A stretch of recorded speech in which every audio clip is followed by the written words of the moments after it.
Boom. Hey, we're live. Hey. And we're live. Why Yes. not, Chris? You son of a bitch.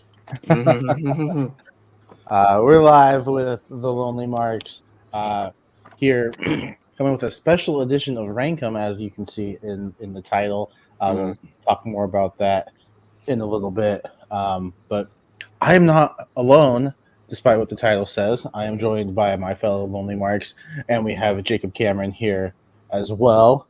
So we'll go to our special guest first. Jacob, how's it going? It's going very well. It's great to be the mark in training tonight, or MITT, MIT. But it's great to be here. Well, the only criteria is you also have to be lonely. Are you currently lonely? Very. Okay, cool, excellent. So you're well qualified. Yeah. Oh, some say overqualified. All right. There you go. We make an exception every once in a while, such as JP. We seem to rotate that exception like between all of us. It hasn't gotten to me yet, but Next, it will soon. Yeah, I don't know. We'll see what happens. Yeah, every few months we get happy, and then And then a crashing disappointment, as with everything else in life. Yeah. Hey, Malcolm. Thanks for speaking of Rankum. Thanks for letting us borrow your show tonight. We appreciate it. Thank you. So speaking of lonely, JPO's here. JPO, how's it going? Well, no, I'm the one that's not that lonely. All right, you're the that's right. You're the one current one that's not that lonely, right? You're the plus one. Although I did have to say I have to call you later because I'm starting this podcast, so maybe soon. Thanks. Shout out to Malcolm for letting us take this. This is my idea because of winning the predictions. I think this will be a fun discussion here. Might not be as heated maybe as later ones. We'll see how much we disagree on the 80s. We'll find out soon. Yeah. No. Pez, how's it going, sir? What movie did you see today? I saw Tarot tonight because I make good use of my time. I saw a tweet that said it celebrates the fact that it doesn't have a single original thought. No, it wants to be Final Destination so bad. It's like Ouija meets Final Destination, and it has not a one original untropy concept going for it. But I will say it has two at least somewhat creative death scenes, but that makes it on par with the likes of maybe Night Swim. So if that gives you any indication on how good it is, there you go. I'll wait till it hits streaming and maybe watch it. Yeah, that's probably a good idea. Unless you have Regal Unlimited like me and just see everything, because that's what I do with my life now. But the only thing tolerable in Night Swim was Wyatt Russell, who somehow looked like Hangman Adam Page, and once you see that, you cannot unsee it. God, bullshit. A little bit. I know, it's especially crazy when he buckshot Larry did his own kid into the pool. It was a nutty spot. I was like, wow, hey, I'll pop for that. All right, extra point. That was the start of his heel turn. Yeah. Speaking of heel turns, Richie's also here. I don't know. If you buckshot Larry, the kid in the pool, that's a babyface turn. No, I like it. Anyway, hey, how you going? I'm here. This would be a good episode. I like Rankum. I like Pez. I'm also on here on Rankum a whole bunch of times. So I'm very familiar with the concept. And a much better film, Malcolm. Much better film. Challenges. Despite me and Richie's initial harassment of the marketing, it was actually a really, really good movie. I can't deny. I don't know whether to be disappointed by that, but it is what it is. Yeah, I guess it can happen, every now and then. That's one of those things. Look, I'm glad to be here. How are you, Jacob? No one asked you. I'm all right. My back hurts. He's like blowing up the comedy world. What are you talking about? He's like on posters and shit now. Like, what the hell's going on? Only in Lewis County, and only on. He just started doing open mics, and he's already like on posters hosting shit. Like, what the hell? What happened? I do get another profession. Yeah, I do have a gig in Seattle though in July. So fingers crossed that goes well. I know. Eventually, by the time we all hang out together in Vegas, maybe we'll all have enough material to do like a whole Lonely Marks comedy night. That'd be fun. Yeah, but he'll be Jacob will have like his own, his own like residence at Vegas. It'll just be open. Jacob, can I get a guest spot?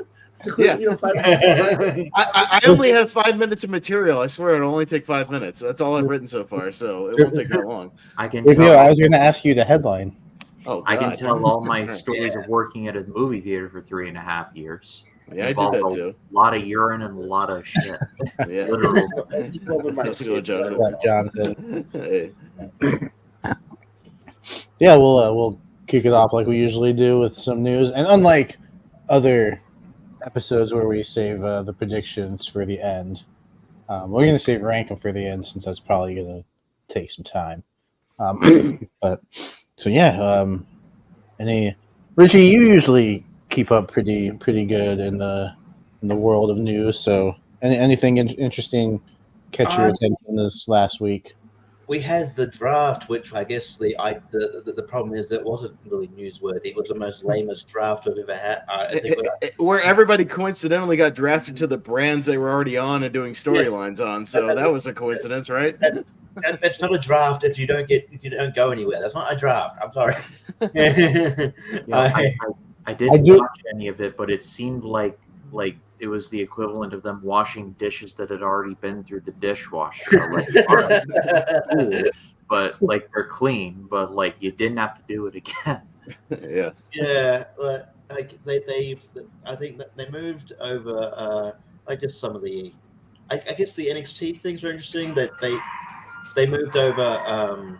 Well, Kiana James, which is interesting. That she's I didn't think she's a former tag champion. Also, placement wise was very weird too, because why would anyone go Kiana over Lyra? You know what I mean? Yeah, we want the one-time tag champ for 2 weeks. Yeah, she wasn't available. She wasn't available to draft that day, was she? Is that why? Probably not, but it's still. I don't know the way it just is. Yeah, I don't know. I don't think anyone screamed out for oh, she's ready. She was she was heavily used. You know what I mean on the roster, but it's okay. I think somebody must like her. Because that happened. Yeah. The thing is that they did a thing where they tried to blur kayfabe.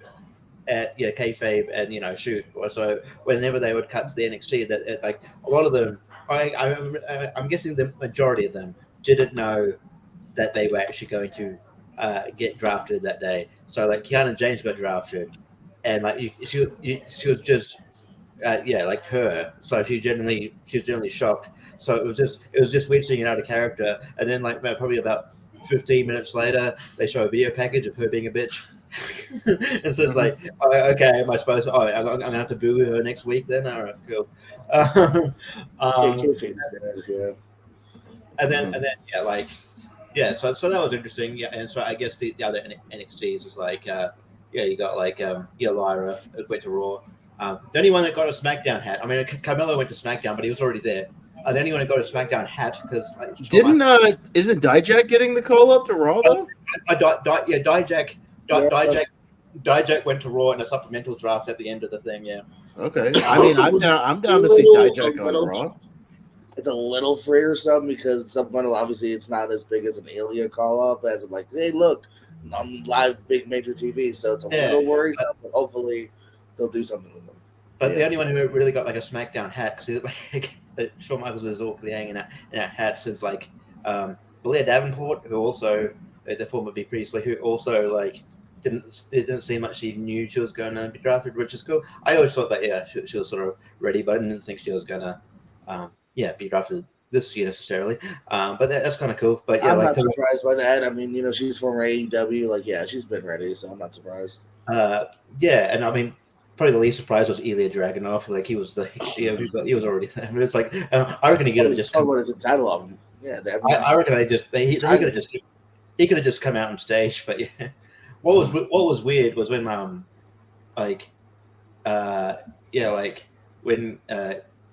Kiana when Kiana when Carmelo Hayes got drafted.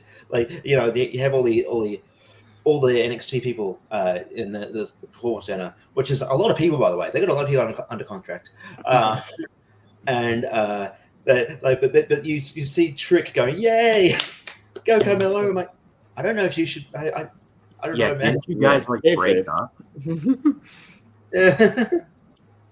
Asking about Odyssey Jones. Odyssey Jones got drafted to Raw again. Oh man! Not again with a free agent. If any of you watched CWT last night, Odyssey Jones is like he's not my friend right now. But he was he was a free agent, but he was supposed to be on. I guess he was supposed to. Yeah, I don't know. I thought he was drafted to Raw initially, and then he got drafted again. I don't know, but I don't know if it's a running joke with them now. I don't know if he's going to get used. I kind of thought he might get released, to be honest, but yeah. Well, I mean, they really it would have followed suit with Zion and the other one too that were all free. Zion and Von Wagner were both free agents on the appeared in Battle Royal. So yeah, it honestly his name made sense as far as on paper. And also, in what world? Feel better, JPO. You sound sick. I am, yeah. Oh, you can hear it in me. And in what world is Drew McIntyre a third-round draft pick? Come on. Yeah, that The disrespect. like there was a Even meme Punk was drafted like after Gunther. It's like I don't know on paper does that like yeah Gunther's awesome, but I don't know. There was like a meme I saw where it's Drew McIntyre's face, and the caption was "the look of a man who was drafted after Carlito." Well, I know they did. Yeah. No, Yeah, you got. Sorry. Yeah. And I like Carlito, but I mean, like McIntyre's been doing far more interesting things at the But moment. that's also the story though. So like that one tracks because that's part of the story. Drew was mad about that. But they did the same story with a lot of them. The Bloodline didn't go till later. Well, he's pointed out some of the factions that were kind of broken up. Damage Control, LWO a little bit. Yeah. No, I didn't feel like we were done with LWO and Legato. I don't really feel like they had a big enough blow off. Yeah. I mean, Damage Control wasn't really. I mean, the feud was separated from Bailey. Like the Damage Control wasn't broken up necessarily. The feud was is what he's saying, Richie. The feud was to get away from it. I assume to maybe have Dakota Kai be like another challenger for and Asuka be another challenger for like Becky. But yeah, the majority. I guess the majority consensus is that they're just sort of stayed the same for the most part. I guess and in terms of if we took on topic of also releases, apparently Scripps is not getting his contract renewed. The former original Reggie, let's move. Reginald. That's interesting. He still has his moments where he's kind of fun to watch in the ring. He's a former Soke Soleil guy, so he can kind of move and have some fun spots. But he's also, I think, kind of limited too in that area. To where like after you've seen it a few times, you're like, all right, cool. What else you got? Yeah. But and also to be fair with the draft, this is not the first year that the draft has sucked. There's been other drafts where it's been I know a lot of stays, a lot of replacements. WWE, I think, just likes to hype up their shows, and just like the Slammies usually kind of suck, or Raw 1000 a lot of time kind of sucks. Like, it happens. It is interesting. I don't know if they've done this before, but like the first night of the draft went head to head with the NFL draft, which that's a proper draft. But it was the second round, so it wasn't as interesting. Yeah. I did like the fact that they brought some legends and some Hall of Famers back to announce draft picks, so that was pretty cool. I don't mind that. I like that they were in the war room. Yeah, like I was cool with that idea. I love that they got Teddy Long to announce the tag team match for Backlash too. That was fun. Hold on, Teddy. And then I don't know if he got distracted or what. He clearly and then Backlash, he clearly like looks to the offer like, is that my line? What? Okay, yes. Anywho, tag team player. The only thing I'll say is the one thing I'll say as well. It's funny how that. You remember when there was a bidding war for Bron Breakker to go to. And Nick Aldis got him to SmackDown, and then like literally like a month later, he just goes to Raw. The whole back and forth thing, 2 months before he goes to the other show. Drafted him first overall. He had the pick. Yeah. The only other thing I found out right before we got on here actually is that Ethan Page's profile has been removed from AEW, so he might be gone.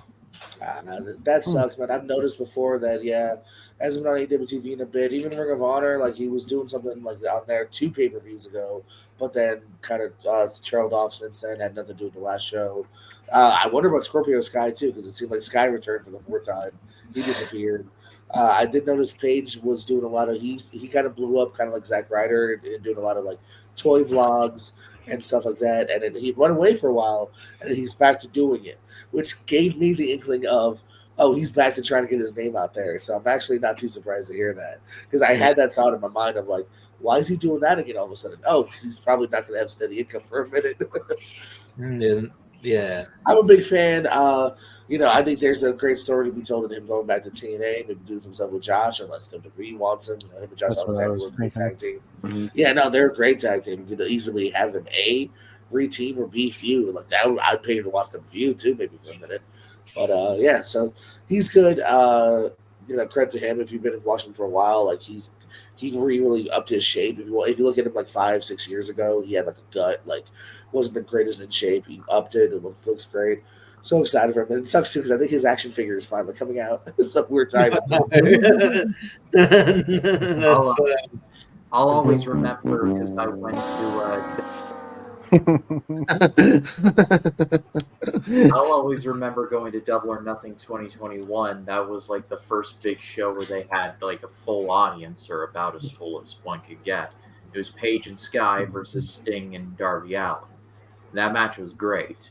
And they did the suplex on the stage, and Sting popped right back up. I'm like, all right, that's cool. so Paige will always have that, I guess. But always seemed like a really good hand. Like I remember seeing clips of him and Darby Allin and Evolve, and they just destroyed each other. Yeah.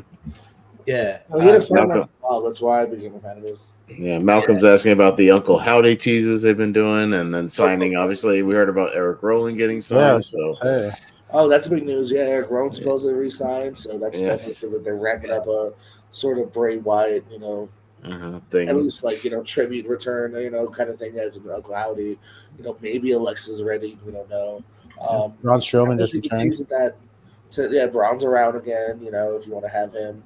I know even Matt Hardy was like, "Hey, I'm also around," but he's with Impact. Just saying, Matt Hardy definitely threw his hat in the ring. Of course, you want that paycheck.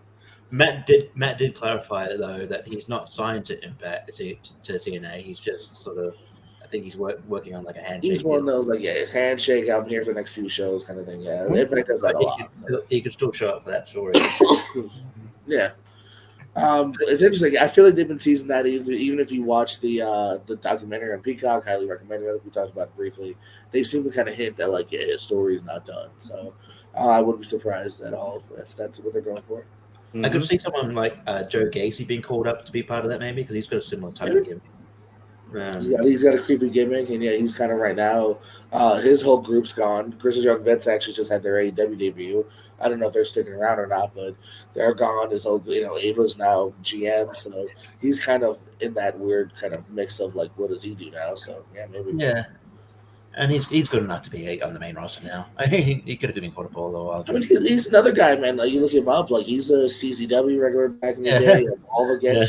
Eddie Kingston, former Evolve tag champs. Like he's been grinding at it for a minute. So. But the only other obviously the thing about like Ethan Page, I was just going to say I love Man of the Year. I love Man of the Year. I thought they were a good tag team, and that theme song was awesome. I thought they could have moments, man. I thought they could have done more with them. It was weird for me that they never really had any. The characters never expressed any desire to go after the tag titles. I was like, that'd be good, anyway.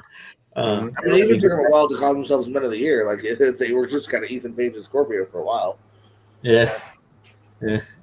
So I mean that's all the news I can sort of think of this. Yeah, there's not much besides that. I did see Vegas. Vegas is the front runner again as far as rumors go for Mania. So we'll see. And I mean, they need to make an announcement probably at least by Backlash and get some interest going. I heard it soon. Yeah, at least according to the scuttlebutt. Didn't Undertaker straight up say he heard it was Vegas? He might have. I don't know. I'd have to look that up. I don't know.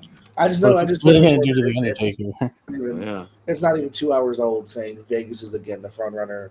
And we should find out soon as far as officially. Well, I guess speaking of Vegas, they have announced matches for Double or Nothing. It's going to be Swerve versus Christian Cage for the which is Christian Cage. I'm just gonna it's gonna be I just assume it's gonna be a great filler feud before he gets to Will Ospreay maybe. Where's Christian in the rankings? Is he number one? Oh, yeah, where is he in the rankings? Yeah, I don't know. Not number one. I don't want to see it. Well, didn't Claudio get a title shot the other night, and he lost, to Will Ospreay last time he was on TV? So why did we even bother bringing them back? Yeah, rankings don't matter. Who gives Did you not learn the first time that you can't do that? You got to fly by the pants of your seats because again, I'm not mad at Christian getting the title shot, but it does contradict your own rankings. So don't have them then. Fucking stop. Yeah. And it looks like Serena D versus Tony Storm as well, which also kind of surprised me because I felt like they were done with the other stories yet, but I could see a big 4-way soon. I feel. Yeah.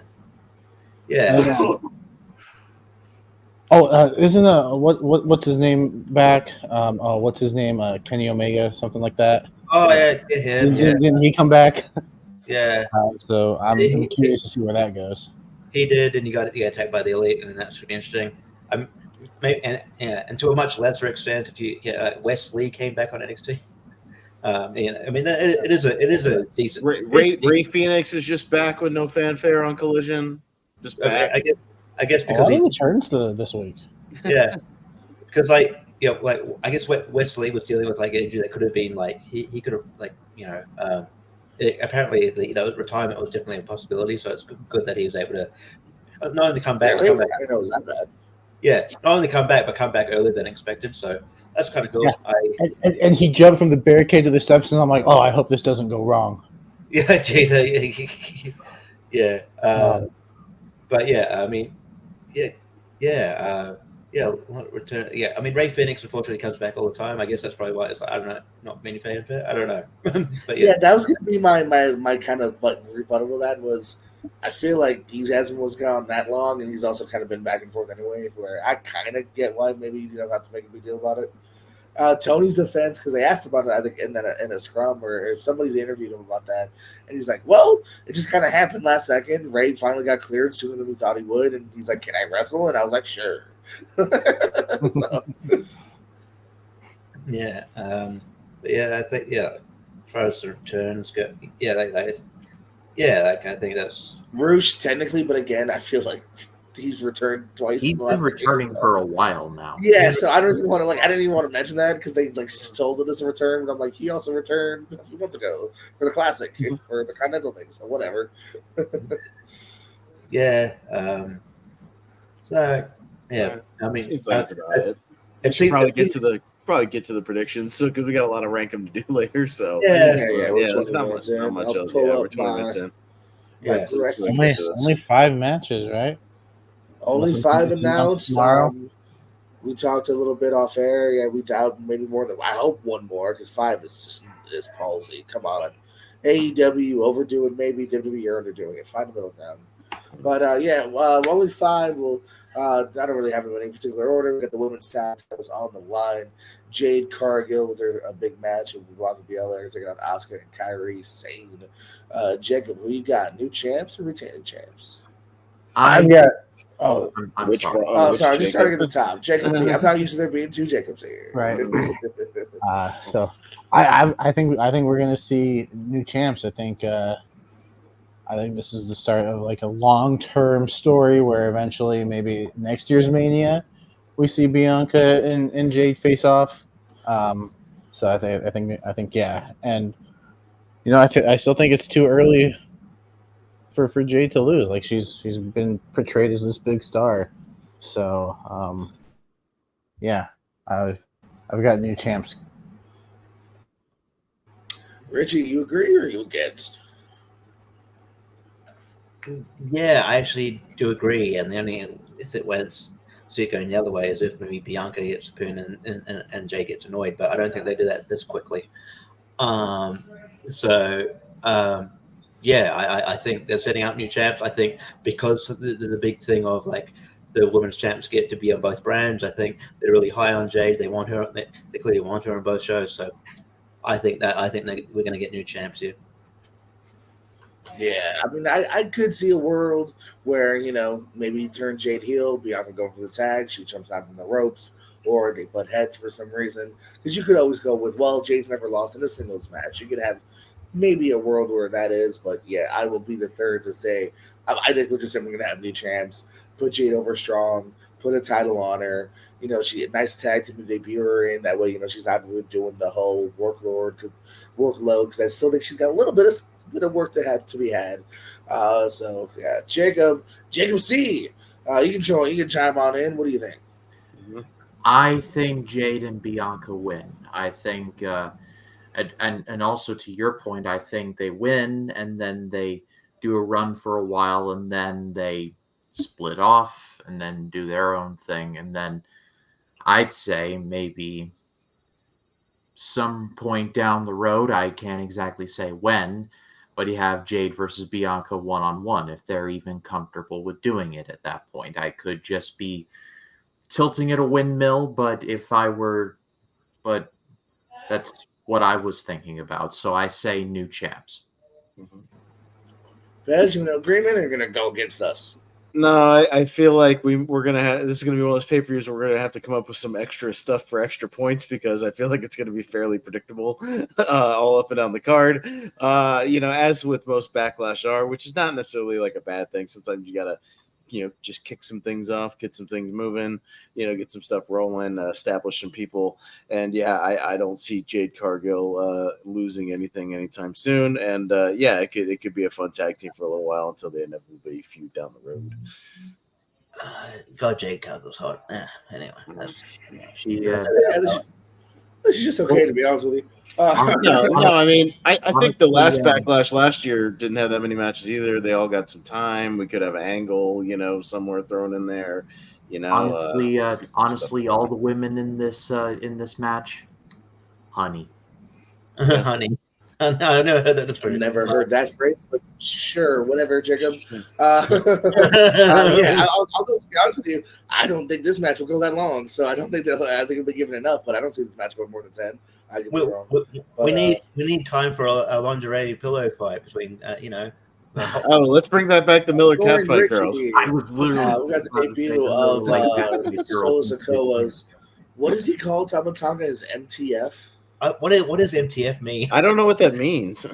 Mother tucking friend. I have no idea. They have not said. I don't think they have. But anyway, Sikoa and the debuting Tamatanga as far as wrestling wise goes with Kevin Owens, my cousin, and Randall Keith Orton. Richie, what you think? Oh, by the way, I'm wearing your cousin on my chest. Hey, more money for the family. That sounds dirty. What's wrong with Randy Orton? That's just Steve. That doesn't count. Yeah. What's wrong with Randy Orton's eyes in that photo? It's fucking weird. Anyway, I feel like these he was hanging out with Matt Riddle. Those latest pictures are weird. Kim Nolan's eyes are weird as well. Again, like Pez said, I think it's just going to be a prediction where we're just going to have to come up with different, kind of stakes to declare the final winner. Because I don't think you have the Bloodline lose at this point. I think it will kill their momentum. I wouldn't be surprised if Jacob Fatu gets involved in this match, someone Jacob,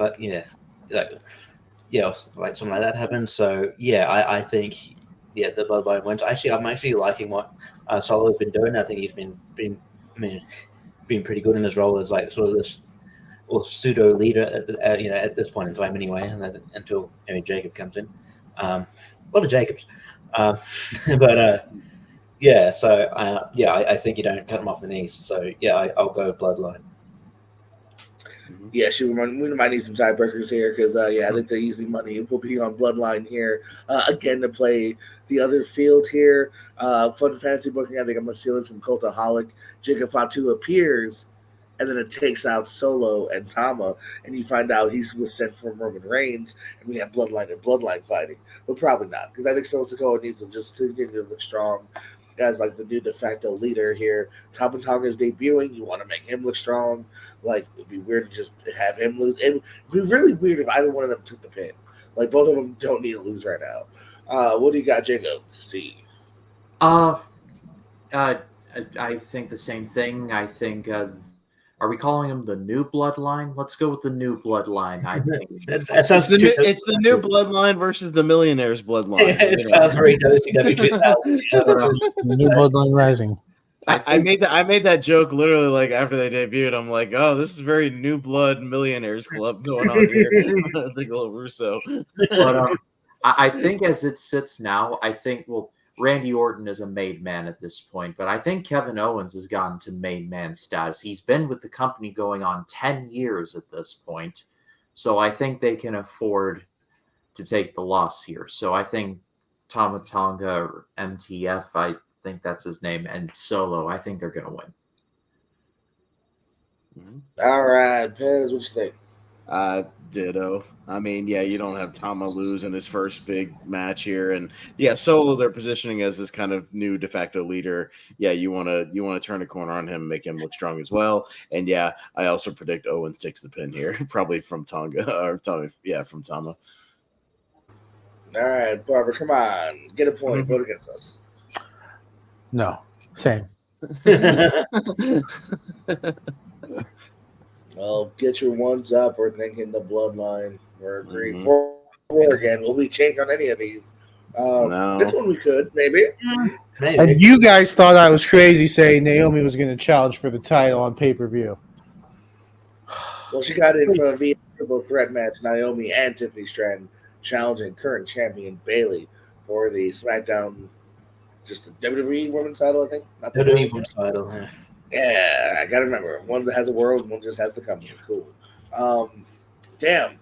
I gotta remember to like fix these in order of where I want to go. But I never know where I'm gonna be on the left, so never mind. Because I'm not. This is the only one that I think is questionable here. I don't see Naomi taking it, especially off of Bayley. Tiffany. I think there's a chance Tiffany takes this. Maybe because it is her first big major defense here, though, I will go the kind of the easier route of saying Bayley retains here. I think we've seen in the past too, maybe kind of a comparison to Julia Hart. You know, she challenged for it, didn't win the first time, got it the second time. So, you know, Tiffany could be the one. I think taking off Bayley down the line, but because it's her first defense, I'll say Bayley ekes it out. But I'm questionable here. Jacob C. I think Bayley's gonna win. She literally just won it in Mania, so like it'd be rather odd to parlay it onto either Tiffany or Naomi. I mean, not dissing either one of them. They're both really good. They're really good talents, but Tiffany just got on the main roster, so it's a little soon. And so I just don't know. I think Bayley just makes the most sense to me. Pez, do you want some Bayley? You know what? Let's be bold. I'll go Tiffany Stratton. Why the fuck not? You know what? If I'm gonna go all or nothing on this shit, you know, and like I'm the smart money's probably on Bayley, but you know, it's just Backlash. It's fine. Like, you know, like she's probably gonna retain, but you know what? If I'm gonna win this damn thing, let's win it in style and say we make a new star here. And do something a little unpredictable and have Tiffany steal that pin from Bayley. Or maybe she just pins Naomi and Bayley doesn't technically lose her title and we get a feud going here. So you know, it is triple threat rules. So you know what? Fuck it. I'll be the one. I'll take Stratton here. Why not? Hey, there's logic to that heel getting that sneaky win whenever it comes to triple threat. Barber, we're a little split. What you thinking? No, I think Tiffany eventually wins, but that's when she cashes in Money in the Bank. I'm booking ahead. But I think first defense. As much as I would love to see Tiffany Stratton be the champ, I think Bayley does retain by pinning Naomi, kind of, you know, keep Tiffany looking a little bit stronger, which sucks for Naomi because she returned and it's like, hey, we're just going to have you lose the big ones. In the same position you were in before you left. But It's better to be on TV than not be on TV. So Exactly. Yes. I mean, at least she's got a batch. I mean, it's their first time in France. And she's probably a lot happier, to be fair, than she was. Now also, the question is her happier, husband traveling so- with her. Yeah, I guess that. I was thinking Wallet. You're thinking Love. Yeah. Is Jimmy traveling? Also, you heard Barber say when it comes to Money in the Bank, we're skipping him for the women's match because he says Tiffany, even if she's not in it, I'm still skipping him. Your prediction What's is to not be in it? good. Not Yeah, how it works. it's locked. It's locked. That's not how it works. We all booked WrestleMania 40 last year, and none of us got it right, and we still did the predictions. Touche, Richard. What you got? Yeah, so there's one looming factor that makes me question things, which is Nia Jax, because Nia Jax attacked Bailey, which I don't know, because it'd be weird if that was. I was a bit kind of I don't know. I questioned why they would set up a feud in the middle of another feud. If you could kind of to me telegraphs it might telegraph the winner here, unless Nia Jax doesn't, maybe just has a beef with Bailey and just wants the cost of the match. I don't know, but so is that I think logic. It's more likely going to be Bailey, but to make it things interesting, and I think the more likely person to win out of these three that's not Bailey is Tiffany Stratton. So given that there's a Nia Jax factor, I think she gets involved somehow. And I think Tiffany. I think maybe they're aligned somehow because she was. Tiff was at Raw watching a Nia Jax match, so maybe she's like her henchman or something, or something. So maybe she helps Tiff get the win here. So I'm going to go Tiffany Stratton. All right, so we're a little split here. We got a couple of votes for new champ, Tiffy time. Hey, Bailey will retain. We all agree. Thanks for coming. And to be fair with Nia Jax, I think sometimes I kind of always just got the vibe of like she hates just whoever's above her, champion wise. So I don't know if it's a specific Bailey thing, but definitely possible. One-on-one for the world heavyweight, champion wise specifically. I feel like she also. I know. I'm just World Heavyweight Championship. Damian Priest, Jay, right? Jay Uso. Yep. Yeah. I still struggle. We all do. Jacob Cameron, what you thinking?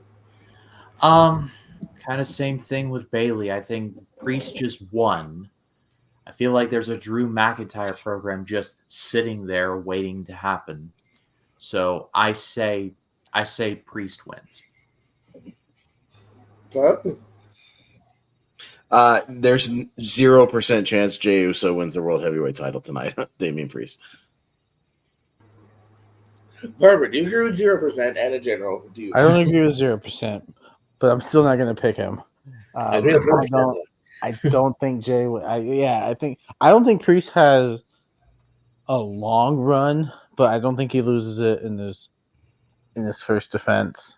I think, later on down the line, he'll lose it fairly soon. But nah, give him one defense at least. When's Clash of the Castle coming up pretty soon? Yeah, that's about how long I give him till. That's what I'm saying. The Priest McIntyre feud is right there.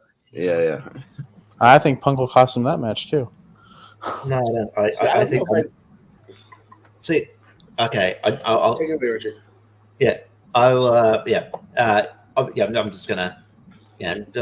Damon Priest's gonna win, but I think he's gonna hold it till Clash of the Castle, and Drew's gonna beat him. But I think they'll probably have some stipulation where maybe CM Punk, isn't allowed to interrupt or something. There'll be something good because obviously Drew's not done at this point. He'll know that there's that CM Punk looming. So if he lets CM Punk get the best of him now, it'd be kind of like. He'll kind of look very dumb. So I think there'll be some stipulation there where Punk can't get involved maybe until after the match. And that will set up maybe a championship feud, potentially maybe at Rumble or maybe WrestleMania. Who knows? Or maybe SummerSlam more likely. Yeah, but I'll go Damian Priest. I don't think he.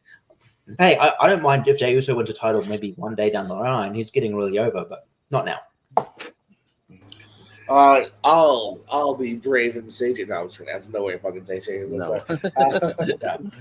No. Here's the even more than Bailey. Bailey has been a champion before, so I definitely see a realm where Tiffany gets because Bailey is kind of solidified already as a champion and could get it back sooner or later.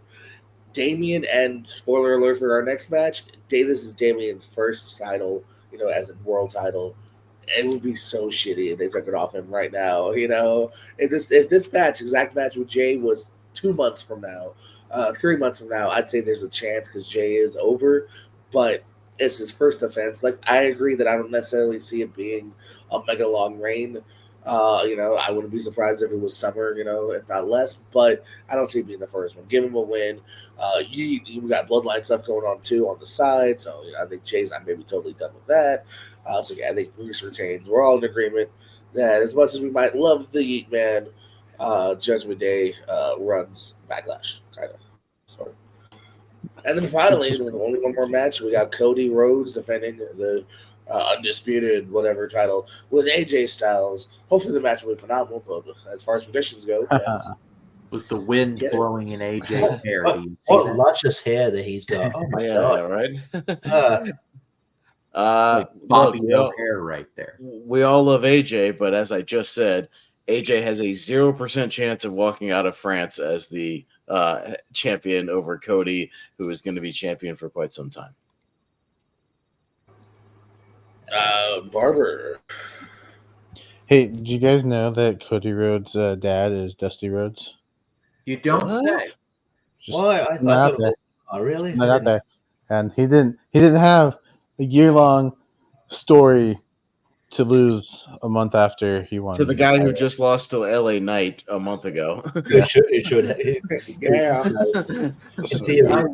I lived 26, nearly 27 years of my life thinking Dusty Rhodes only had one son. Yeah, no, it's crazy. So yeah, no. But Cody was the mistake, as The Rock said, though. So I mean, it doesn't really count. I'm not going to think Cody's title reign is in jeopardy for at least 10 or 11 more months. Richie. The Rock also pisses in bottles on sets allegedly, so you can shut up. Allegedly. Yeah, I mean that story is kind of funny. But yeah, look, I think AJ's in that position now where like he's still remarkably good for his age, but he knows, he's said in interviews that like, look, I don't have long left in my career, but he's always reliable to have that really good match. These two surprisingly haven't wrestled each other. That's sort of what the feud is built on. They haven't locked up yet, even though they've sort of traveled in similar circles. They're both former Bullet Club guys. But yeah, there's no. I don't. AJ's not put in here to win. It's just a sort of fill a feud until we probably. I mean, I'm guessing we might get a rematch with Roman at SummerSlam, maybe. But yeah, I don't know. I don't see Cody losing it anytime soon. So yeah, Cody. Mm-hmm. Yeah, I was just double checking something here real quick. Yeah, actually, I don't think these two. Wow, even a Rumble wise, was AJ not in this year's Rumble? He was in the four-way. He was in the four-way. Okay, and last year he must have missed last year's too. Yeah, he was in the WWE Championship match again, I think, last year as well. These two have never been in the ring together. Holy shit! AJ even in like championship matches, a true first time ever. What? Yeah, no, like not even like a 6-man. Like not way a to Rumble, go! Way to go, Frank! Battle Royal, so yeah. I was only saying that because on paper, I'm totally down for this match here. I love the fact that AJ's kind of been revamped a little bit. I thought he was going to win against LA Knight because I did predict this, but instead he lost. I still got this right. So I thought that is kind of weird that he is coming off of non-momentum, even though he won that mini-ass tournament, which is whatever. But yeah, there's even less of a chance than I see Jey Uso. Because at least Jey Uso would be like a fresh new win again, where AJ, maybe down the line we see him as champ again. I'm definitely not against it. I love AJ. I think he has more in the tank. But Cody again, yeah, we just did the whole build up. We don't even have to go on. It's Cody. Jacob C, you want to complete the Codys? Yes, and I want to caveat it by saying if I ever did like greatest of all time, like my favorites of all time, AJ would definitely be in the conversation. He's one of my all-time favorites. But I mean, Cody just won. It makes no sense to take the title off him now, so Cody's winning. It wouldn't be Stardust. That's Eastern. It'll be 10 o'clock in the morning for me. Yeah. I worked out what time it is here when Backlash goes live. So yeah, I'm definitely watching it later. It's going on. It's going on at 3 a.m. I'm gonna be at work when it's happening, so I have to watch it later in that evening. Yeah, so yeah, I don't have a choice. I'm gonna be at work at 1:30 in the afternoon or whatever time it starts. Yeah. All right. Well, what else are we doing in case of some tie situations? We doing our opening match gimmick? We doing some times? What are we doing here? We doing anything else? Hmm. I think the opener is not really set. I think there's a couple options here. Yeah, we could do the opener. Yeah. And look, what if Jacob Cameron wins the predictions, I guess you'll have to come back. You'll have to come back again, Jake, and pick a topic. I didn't think his predictions counted, but all right, I thought that was so fun. Well, wait a shit on our that for fun. All right. No, I didn't say like we can do that. I mean, you can participate, but you don't really count. Like, No, I didn't mean like that. No, I didn't mean like that. I mean, like, hey, like, yeah, yeah, it'd be kind of, it would be kind of cool. Anyway, I didn't mean to frame it negatively. Or what he could do to spite you and the rest of us is pick something shitty for us to watch, and we have to watch it because he picked it. Yeah. But I feel like only Austin's done that so far. I mean, I actually know. I've done that. I made you watch the NWO the WCW pay per view. Sold out. Yeah. Oh. Yeah. So anyway, Jey Uso and Damian Priest are going to open up the pay per view. Okay. I did. Yeah. Is that your prediction, or is that what? That's my prediction. That's doing the opener. Sorry, I thought you said we just talked about. That's going to be my opener. Okay. Richie. All right. We'll cut that one.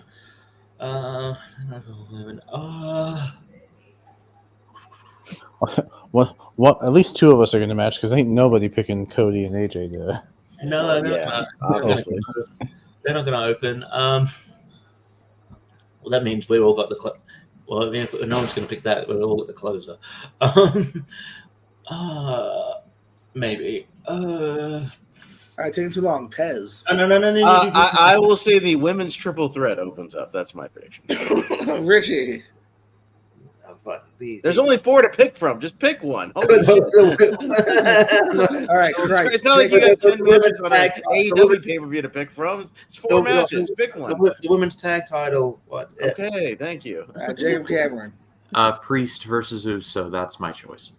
All right, hold on, let me think about this. 3 weeks later. I'm just kidding. That was the joke, goddammit. I actually agree with Richie. I'm going to say the women's tag titles. Okay, women's tag. Okay. All right, cool. Or at least that's different enough to where that would break some kind of tie. So there you go. Because even me and Richie, who went Tiffany, have a different opener.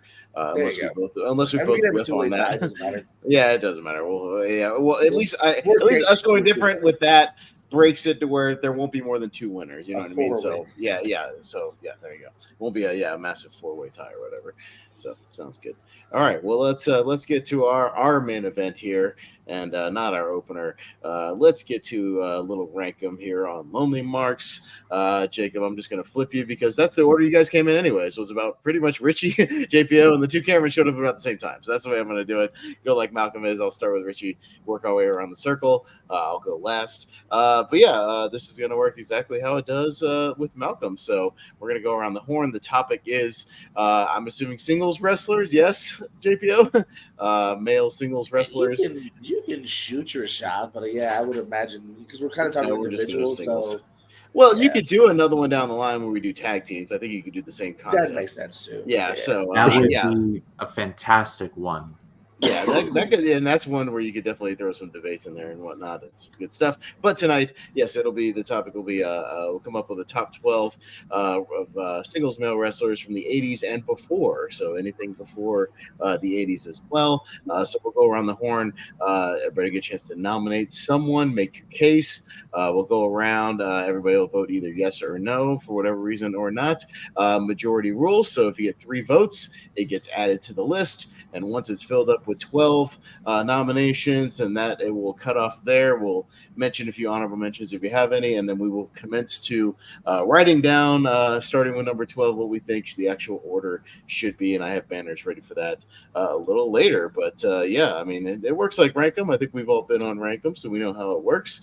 But yeah, that's how it's going to go. So I did it just like Malcolm. So literally the order you guys got here. So Richie was here first, so he's going to go first, then JPO. Then we'll keep swinging around Jacob Cameron, Jacob Barber, and myself. So yeah, let's kick it off, Richie, with your first nomination. All right. I mean, yeah, that's I mean, sometimes people like to go the less obvious ones, but I will probably I'll just take a kind of obvious one here. One of the biggest stars in wrestling history. I'm gonna go. Oh yeah, I'm gonna go Macho Man Randy Savage. I think definitely his you know glory days, I guess, in the 80s. He was, I reckon, ahead of his time. Had banger matches with like Ricky Steamboat. Just all around phenomenal entertainer. And so over, and one of the biggest best sort of characters in wrestling. So yeah, Macho Man. All right, JPO, got a little Macho Man on the table. Yes or no? No, big yes for me here. One of those rare wrestlers in the 80s that I think checks off every box. Match quality is up there usually. Character, promo, look, absolutely. All right, that's a yes, Mr. Cameron. Yes or no? I agree wholeheartedly. I mean, Mach is just a no-brainer for this guy. All right, Mr. Barber. See, I don't know a lot about the old days of wrestling, but I do know a little bit about Macho Man, and yeah, between his his world title reign, his IC title reign, and that match with Steamboat is still considered one of the best WrestleMania matches, and that was 37 Manias ago, and it's still up there. But not just that, like he's got several others too. Now, if this was the '90s, I'd have to say no because he tried to pin Yokozuna in the Royal Rumble match, but thankfully it's not. So I can say yes. Yoko was kind of gassed, and there was like the whole thing of him being like 450 pounds. So, like, there were factors at play. Well, as for me, I'll make it a clean sweep here, and I'll say yes for Randy Savage, one of the most colorful personalities. Obviously, he worked with us, a face and a heel, and was very over as both. And I mean, come on, near the end of the '80s, you had the Mega Powers and the Mega Powers exploding. I mean, that was a huge feud that got everybody interested. So I'm down with the Macho Man being on the list. So that will make the list. I'll put them in the private chat as they make the list, as Malcolm does. So Macho Man Randy Savage will be the first to make this list. JPO, your concept, your show, you are up for your first nomination, sir. Wait, who exploded in the 80s? Oh, the Mega Powers? Were you going to bring up? Let's bring them up. Say what you will about some of the dumb shit he said later in the years, or just all the lies and the mistakes that he's had, where he's in Wembley in '92 and all of a sudden he's going to be the guitarist for Metallica. Let's ignore that. Talk about the wrestling boom. He's the major guy of the 80s. He's the reason WWF got such a high level here. Saturday Night Live, movies, Hulk Hogan, he's got to be on the list. Yeah, Mr. Cameron, do you agree? Hulk Hogan.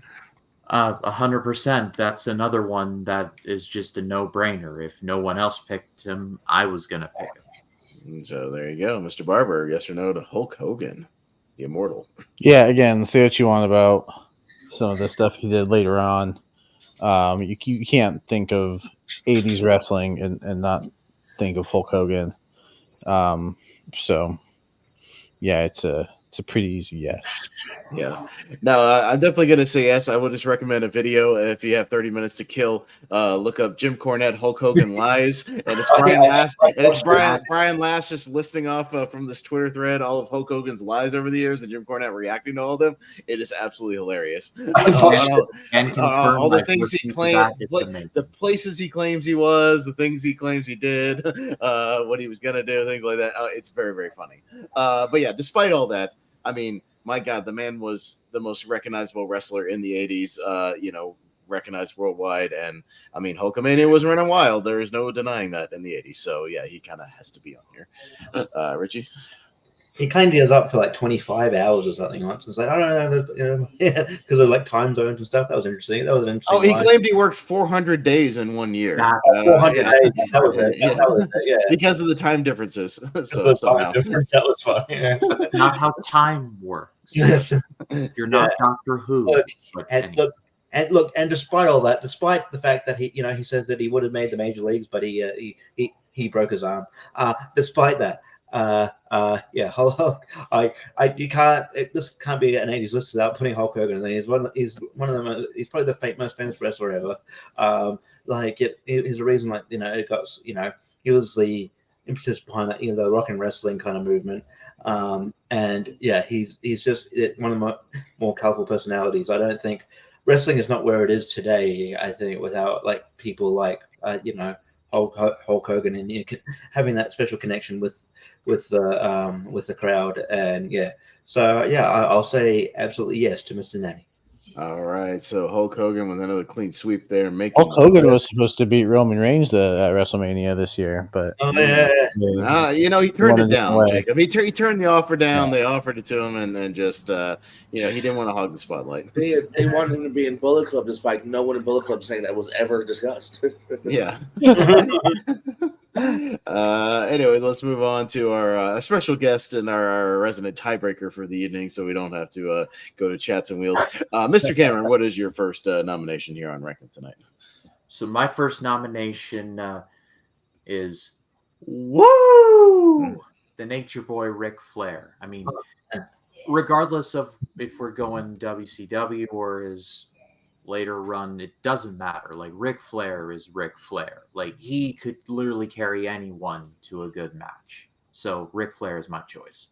All right, Mr. Barber, the Nature Boy is on the table. Yes or no? This is a tough one. But yeah, I think if you think of wrestling in the 80s, Hulk Hogan is one of the first names that pops up. Ric Flair is the other one. He's had countless classics in the 80s. He's one that honestly we could bring up for the 90s as well. But if you argue that the 80s was his peak, you're not gonna get a quarrel from me. So it's a pretty easy yes as well. I think these first three have all been kind of no brainers. Mm-hmm. Yeah, no, this is a no-brainer as well. If Hulk Hogan was the face of the WWF, obviously Ric Flair was the face of the NWA in the 80s. He made that championship kind of a spectacle as well and became, the most flamboyant star over there and whatnot. But he could back it up in the ring. I mean, what's there to say? I'm a massive Ric Flair fan. He main evented damn near every Starrcade or Clash of the Champions or what have you, pretty much all throughout the 80s, and made a lot of stars doing it. So easy yes for Ric Flair. Richie? He's one of the only people who can say he main evented in North Korea. Yeah. In front of people that didn't know what wrestling was. That in front of people who had to be there. Yeah, who were forced by the state to be there and watch wrestling. Go watch that episode. Yeah, that's a wild episode. Yeah. Again, kind of like the last two we mentioned, you have to have Ric Flair on this list. I think he's just one of those colorful personalities, and the dude is just a legend. And we watched we obviously watched recently Ric Flair versus Sting. That match so holds up. That match is great. He had, and obviously he had the barn burners with guys like Ricky Steamboat, Macho Man, who's mentioned before. Just one of the best on the mic and in the ring. Just endlessly entertaining. So absolutely yes. JPO, care to make it a clean sweep for the dirtiest player in the game? I suppose. Yeah, no, I mean, unless Barber goes for like SC Jones, I figured everyone's first round picks are going to be kind of unfightable, undeniable. So yeah, 100%. All right. Well, nothing but clean sweeps so far. We'll see if we have any dissension, but getting a few of the obvious ones out of the way, but that's no big deal. Mr. Barber, your first nomination here for the 80s and before. Yeah, we've got Hulk Hogan, and I'll go with the one of the guys he faced at that first WrestleMania, and I'll go Roddy Piper. I think between the in ring and then the mic work, I think he's just one of the best heels. He could get some cheers too, but like when he was a heel, oh man, like he was so easy to hate, and he made it look easy. So I'll go with Roddy Piper as my first nomination.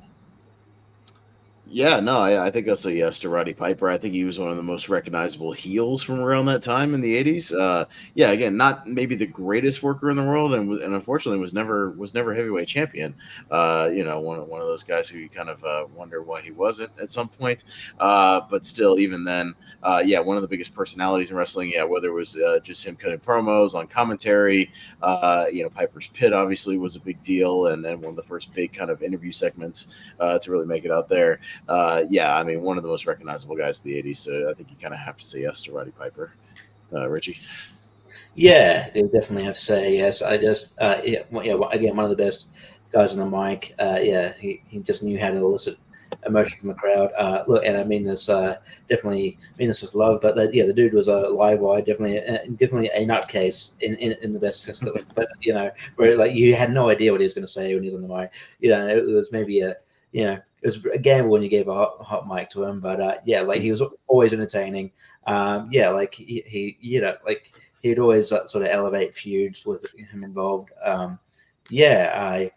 always thought like they even teased giving the title and like later on like in WCW, and they never did it, and they even they I mean yeah. We'll talk. We might talk about that booking maybe if we do the night. Later on, but like yeah, that was like such a tease. It was not unfair. But Roddy Piper definitely deserves it, and one of the all-time greats. So absolutely. That doesn't work for me, brother. JPO, what do you say about Hot Rod? Oh, hey, meeting a little meeting of the minds there on stage. Something tells me he's saying yes. Yes, I think so. He was a dick. Well, you're muted. You're muted though, so we can't hear what you're opening. But yeah, I was just too excited. Okay. No, it's another absolute yes here. He had some good moments in the ring, but that character work, the mic work, the next level. Like he could get over the 90s, 2000s. He was always such a fun talker. One of my favorite on the mic of all time. So I'm gonna go big yes. Mr. Cameron, you're gonna make Hot Rod another clean sweep here? I mean, yeah, this is another resounding yes, and there are some who claim like Roddy Piper is just a promo, and he was very good at that. Let's not get that twisted. But I recommend you all watch Roddy Piper versus Greg Valentine at Starrcade '83, the dog collar match. It is brutal. Like even not just by '83 or standards or whatever year, it is a brutal match, and Piper just absolutely crushed it there. So he was never just a promo. He could go when he absolutely needed to. So I mean, of course it's going to be a yes. Yeah, I'm gonna check that match out too. Yeah, that's a great bloody match. Yeah, no, that match is awesome. I forget what compilation that was on. Was that on Probably Starrcade is what I saw it on. Yeah, something like that. But I remember, on. thinking it was. It was. They beat the shit out of each other in that match. That match is great. There's a great promo with him and Flair beforehand on one of the Mid-Atlantic TVs where like Piper's got like handcuffs around and is like, "Oh, Valentine's like I've lost an ear, like I'm half a man." Well, you went running and he's got like a baseball bat and he's flipping it around. Like it's an awesome promo. You all should check it out if you haven't. Yeah. All right. We're around to me. Well, maybe I'll be that asshole that goes in the time machine and nominates Bruno Sammartino. I think he kind of needs to be on this list if we're going again, 80s and before. You kind of have to acknowledge, even Roman Reigns would have to acknowledge the man who still holds the record for the longest title reign, holding it for damn near a decade or so. Being the face of the wrestling probably in the 70s, and the most recognizable guy that carried the WWF at the time. Multiple match of the years, multiple feuds of the year. I mean, selling out Shea Stadium against Larry Zbyszko. One of the biggest. Definitely one of the most recognizable stars in his heyday, and a true Hall of Famer. So yeah, I'll be that guy. I mean, whether or not we rank him super high, when it comes to the actual rankings, is one thing. As far as our personal, how much we've seen of him and whatnot. But I think if you got a list like this, you kind of have to have Bruno on it. So, Richie, what do you think about Bruno Sammartino? Yeah, I mean, you kind of said it. Like, I haven't seen a lot of his matches, obviously, but like, yeah, given his resume and like how like over he was, and sort of beloved in the wrestling business, and with fans at the time, I think he does belong on this list. So I would definitely say yes. Yeah, JPO, what do you say about Bruno? You just talk about Bruno? That's a movie thing, right? I don't watch movies. No, that's just definitely another big yes as well. I was focusing. I forgot at one point I had a lot of '80s people say, "Oh yeah, I gotta think about going into the '80s," because his heyday is kind of a little more in the '70s. But yeah, no, I think again, that legendary reign, and again before Hogan, he's kind of the guy carrying the company for a little while as well, in the more just kind of house show packed heyday. So yeah, for sure. Yeah, Mr. Cameron, what do you say about Bruno Sammartino? I mean, this is another yes from me. A good friend of mine, he has a YouTube channel, Phil Talks Sports. He is Italian, and he often tells me the story of like how revered like Bruno Sammartino is amongst like Italian Americans. Like when you get a meeting with the Pope, you're over. So yeah, he's going on the list. All right, and Mr. Cameron, or not Mr. Cameron, excuse me, Mr. Barber, the other Jacob tonight. What do you say about Bruno Sammartino? Who? No.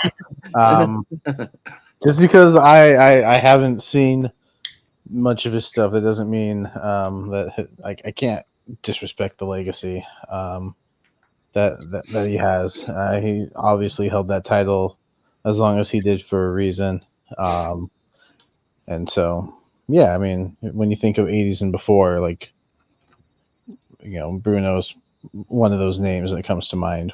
Whether or not you've actually seen a lot of his in-ring work, which I have. I've seen a couple things here and there, and I liked what I saw. So I do want to go back and see some more of it. But yeah, it's going to be another clean sweep. All right, so we got Richie. Are you going for David Sammartino? well, we'll find out because yes, Richie, it is your turn. We're 5 for 5 on the clean sweep so far, with 5 people making the list: Macho Man, Hulk Hogan, Ric Flair, Roddy Piper, and Bruno Sammartino on the list so far. So we're back around to you, sir. What's your next nomination? Well, yeah, I think it's This is before his time, so I'm not going for his son, but I'll definitely go for his dad because he was, at one point, like one of the biggest stars of the '80s, which is, point of this. I'm gonna go Dusty Rhodes, baby, Dusty Rhodes. That's Cody's dad. It's shit, really? Oh damn. Damn, really? Okay, yeah. Son of a plumber. One of like the. I mean, I see the resemblance in the sunken eyes. I mean, I figure there had to be something to that. One of like the best promos still in business. Like people in one of the best people to kind of imitate, which is ironic because often imitated, never duplicated. But yeah, I can't really do a Dusty impression, as you can see.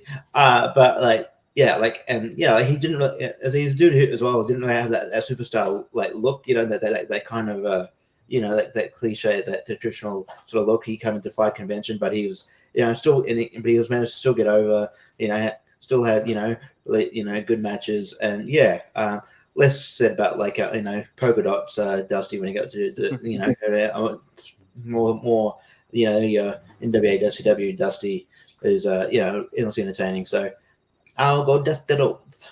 Dusty Rhodes. All right, JPO, what do you say about The American Dream, Dusty Rhodes.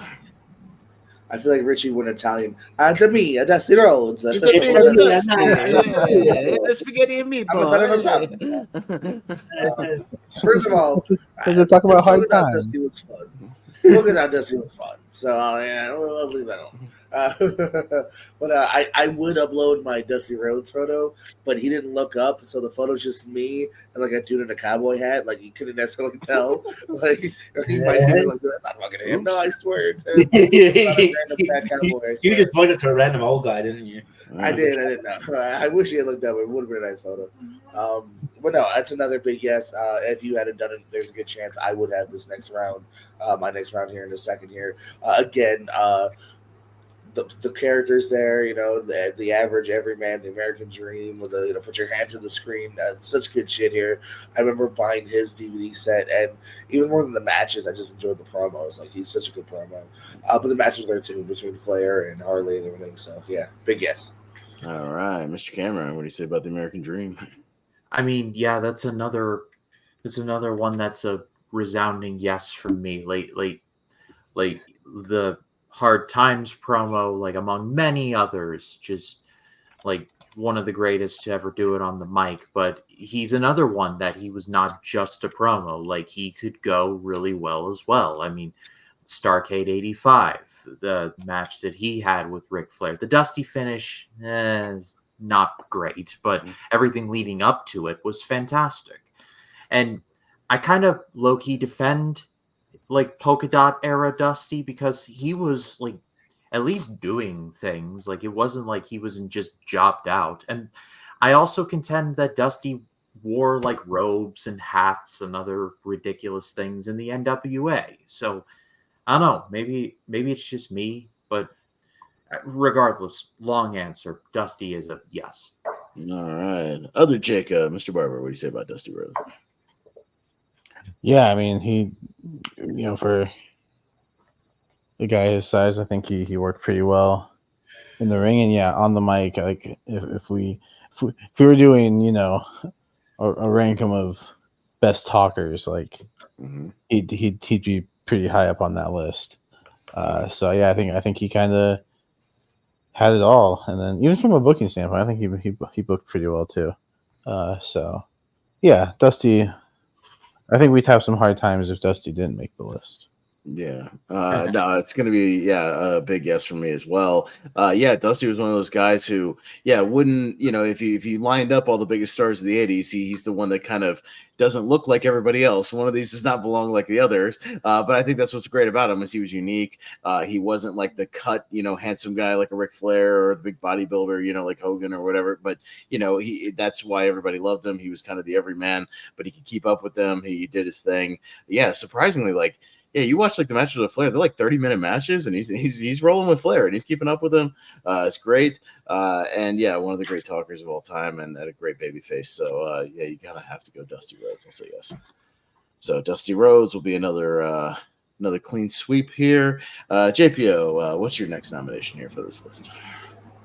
Let's go with still a guy that's talked about still to this day as just the number one attraction at the time, Andre the Giant. I think obviously belongs on this list here. HBO documentary a couple years ago celebrating his life here.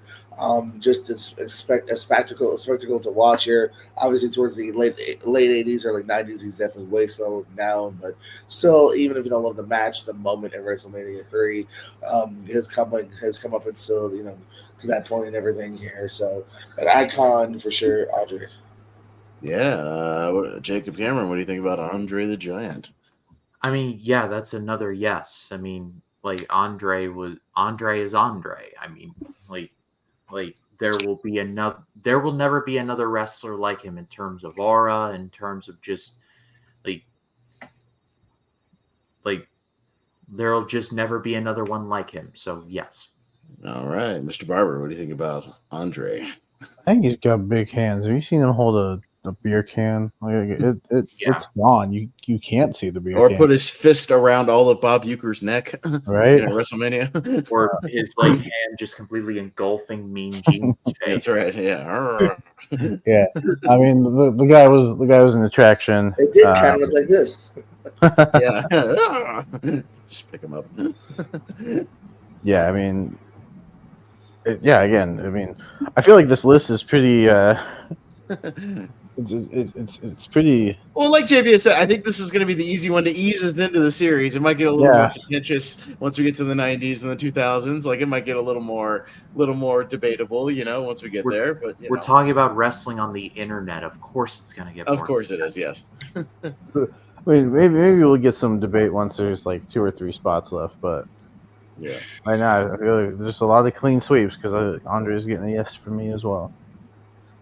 Yeah, no, it's a big resounding yes for the eighth wonder of the world. Yeah, I mean, he was an attraction, and we're talking even again, like JPO said, not just the '80s, but before. If you go back and look at his stuff from the '70s, he was amazing. When he can move, and he was like the Big Show when he was early in WCW, like running all over the place, jumping on everybody. I mean, when Duke could move, he was great as well. But yeah, still an attraction in the '80s, still a big star, still a draw. If you were in a feud with him, it really elevated you.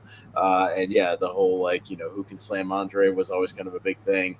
No, 100%, he was still a gigantic star. And like you said, Cameron, kind of nobody's there's never really been anybody like Andre, even to this day, just from an attraction standpoint. So yeah, big yes. Richie. A couple of years ago, I got Andre the Giant Funko Pop thing for my birthday, and Dad not thinking, he goes, "Oh, you should should keep it around. You should keep it around. You might get it signed." And I'm like, I don't think that'll happen. I don't think that's going to happen, unfortunately. He's like, "Oh yeah." But Andre, you said it all. He's an attraction, and he's just there's never going to be like a force quite like Andre. I think he was one of the biggest stars outside of wrestling. You ask any you ask your mum, you ask your dad, like even if they weren't wrestling fans, they know who Andre the Giant is. And that's maybe whether it be Christmas Bride or even just wrestling, because he was just that larger, not part like larger than life human, even the personality wise as well. Like he just had that kind of charisma that you can't even describe. It's just like that sort of that unique charisma about him as well. So so absolutely yes. All right, well, Andre the Giant, another clean sweep. 7 spots down, 5 spots to go. Mr. Cameron, you want to try to get that number 8 spot here? What do you got? So I propose one of Ric Flair's greatest rivals. Dusty's already been brought up, so I'm going to bring up Ricky the Dragon Steamboat. Even in the early 80s where he was teaming with Jay Youngblood, he was really good. And then you move into the mid 80s when he was doing his thing. And then the late 80s with Savage and Mania 3. And then he would go back to WCW and have that trilogy with Ric Flair in 1989. So I propose Ricky the Dragon Steamboat. Just one of the greatest baby faces of all time. Yeah, Mr. Barber, what do you say about the Dragon? Oh yeah, I think Ricky Steamboat is amazing. He is one of those few wrestlers from this time period that I've actually went back and watched quite a few of his matches, like the ones that Jacob was mentioning. Feels like I'm talking about myself in the third person. That's weird. But Jimmy likes what he sees. Jimmy likes the next pick. Any you Seinfeld fans out there? But Jacob says. Jacob says some pretty good stuff, actually. Yeah. No, I think Ricky Steamboat is just amazing in ring. Great baby face. And so I'm gonna give him a yes. Yeah, no, I'm a massive Ricky Steamboat fan. The more and more I see of the guy, the more he's becoming one of my favorite wrestlers ever. He could have a great match with anybody. Phenomenal babyface, one of the great sellers I think ever. Which is why whoever he worked, he could sell his ass off right up there with guys like Ricky Morton and whatnot, getting that sympathy. I mean, kind of ahead of his time a little bit with some of the moves he would do, some of his quickness. Again, a guy who just didn't. You never see him blown up either, much like Flair. He just seemed like those guys could just wrestle for an hour, no problem. Some of the great matches of all time. When you think about great matches of the 80s, and I think you have to take that into account, I mean, Ricky Steamboat's name is all over, some of the top match of the year candidates and whatnot from the 80s. So I think even from a technical standpoint, yeah, he kind of needs to be on this list. Richie. Yeah, he was probably going to be one of my next picks if it got around to me. And yeah, I love Ricky Steamboat. Just again, like you said, hit of his time, one of the best wrestlers I've seen. Even like back when it comes to like a time when you think, oh, like he shouldn't be as good. Like with that going past the 80s here, but like that feud he had with Chris Jericho, he had no reason to be that good, but fuck, he's still really good. I'm like, what the hell? How the hell are you good? Like, can he just be a regular signed wrestler at this point and just wrestle, every pay-per-view? just wrestle everybody on the roster at some point? Because yeah, he's amazing. How the hell you? Yeah, it's like that was like that blew my mind. I'm like, okay, this is.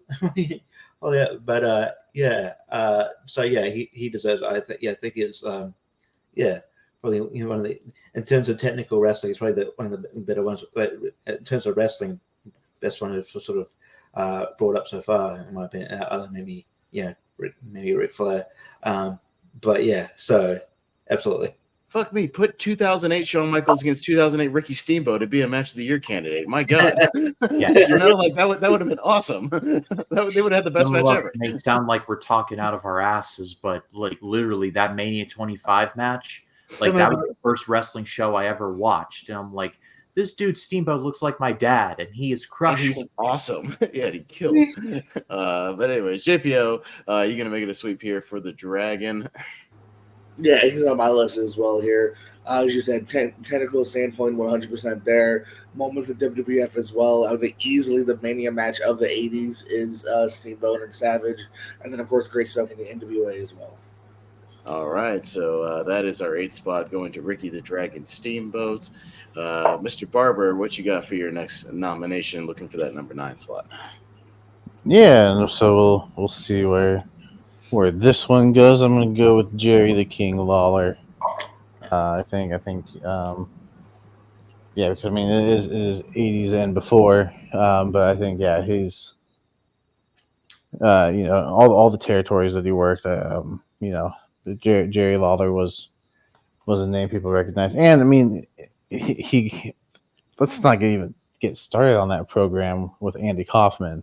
I mean that's a reason enough to put him on the list. Come on, guys. It's Jerry Lawler versus Andy Kaufman. That's also just like one of the best feuds of all time. Like when we do top 12 feuds and Jerry Lawler and Andy Kaufman doesn't make it on the list, I will be disappointed. Let's go Jerry Lawler. Yeah, you know what, Barber? He's on my list. I absolutely say yes to Jerry Lawler. And I think, if you look outside NWA and outside of the prism of that and WWF, King of Memphis, a guy who everybody who rolled through Memphis worked with Jerry Lawler. I mean, there's matches with him versus Randy Savage, versus Ric Flair, versus Terry Funk, versus everybody. I mean, literally, Austin Idol, Billy Graham, everybody. He worked everybody, had great matches with everyone. And was a huge draw. And you have to take in to the fact that the pop culture mainstream attention he drew with that Kaufman feud. I mean, going on David Letterman, still one of the most talked about TV moments of all time, as far as wrestlers on TV or whatnot, shocking moments, whatever you want to call it. It was huge mainstream attention for wrestling, making it a little more legitimate in my eyes. So that feud was great, and he's on my list, Barbara. So I'm going to say yes to Jerry Lawler. Richie. Yeah, I have no qualms about putting him on the list. I think, if you look at his resume, definitely outside of the main 2 promotions, I haven't. Obviously, the first time I saw him was like when he came into WWF, early 90s. But if you look at it, obviously the majority of his success was in Memphis and also AWA. But if you look at that, you're like, he definitely deserves to be on this list. And the Andy Kaufman feud alone, that still holds up as probably and as one of the sort of. I definitely just a pop culture highlight, it's probably a bit because of that. I think Andy Kaufman's one of the best celebrity involvements in wrestling. He just got inducted into the Hall of Fame. People still talk about that moment. It's one of the best talk about moments in in late night talk show history. So, and I think it definitely helped to kind of evolve the popularity of wrestling as well. And I think Jerry Lawler still wrestling to this day, but I mean maybe he's still going to slow down now, but like up until his recent stroke was still wrestling. So. And of course JPO has a photo because he has a photo. Of course he does. He just had to find it real quick. But yes, I'd say yes. All right, JPO. Maybe your photo is foreshadowing it there. What do you say about the King? Hey, there he is. And he's wearing an Andre shirt. And he's wearing an Andre shirt. So there you go. Can he join Andre on this list? What do you say? I think it's an interesting choice. I think I'm gonna have to agree as well. I think it's also interesting too to have outside of WWF and WCW here a guy that kind of controlled kind of just the indies of that time. Memphis, all around the world, a little bit of world class as well. And as Jacob Barber said too, getting that mainstream with the feud with Andy Kaufman, getting on Letterman and whatnot, one of the most talked about things at the time, not being WWF or NWA, which is pretty cool. So I'll go ahead and say yeah as well. All right, Mr. Cameron, what do you say about the King? Yeah, that's a yes from me. I'll throw in the Lawler versus Funk empty arena match into the conversation as just fantastic piece of business. But even the first 10 minutes where Funk is just yelling at the sky about Lawler is great. Just him Lawler, yelling and cursing, Lawler, you egg-sucking dog. It's great. But Pez, you touched on it briefly, but it's crazy to think that Lawler never needed to leave Memphis in order to everybody came to him. Yeah, exactly. He wasn't in the NWA. He and Jerry Jarrett created Continental. And it was like everybody went there. That's just crazy to think about, especially back where you think of the territories of Mid-Atlantic, World Class, AWA, all these places. There's CWA just churning along. Yeah. Jerry Lawler is going to make the list here. That is another clean sweep. We have nothing but clean sweeps. No controversy so far. But we are getting down there. We are down to the final 3 spots. And I'm going to mention a guy who actually we just mentioned a few times, and a guy who traveled all over the world, was an attraction everywhere, including Japan. I'm going to say Terry Funk. Again, if you include 80s before, whatnot, a huge star in Japan through the 70s and the 80s, a big time attraction, whether it was a singles guy or with Dory. And literally a guy who traveled every single territory, always wrestled the champion, had great feuds. Like I said, he traveled, to Memphis, worked with Lawler. He would travel down to Florida and work with Dusty. He would travel up to New York and work with Pedro. He would work with everybody. He worked everybody all over the place. Was a huge attraction and was a unique wrestler. Even in the late 80s, that stuff with Flair he did, the Great American Bash and whatnot. Those feuds were amazing.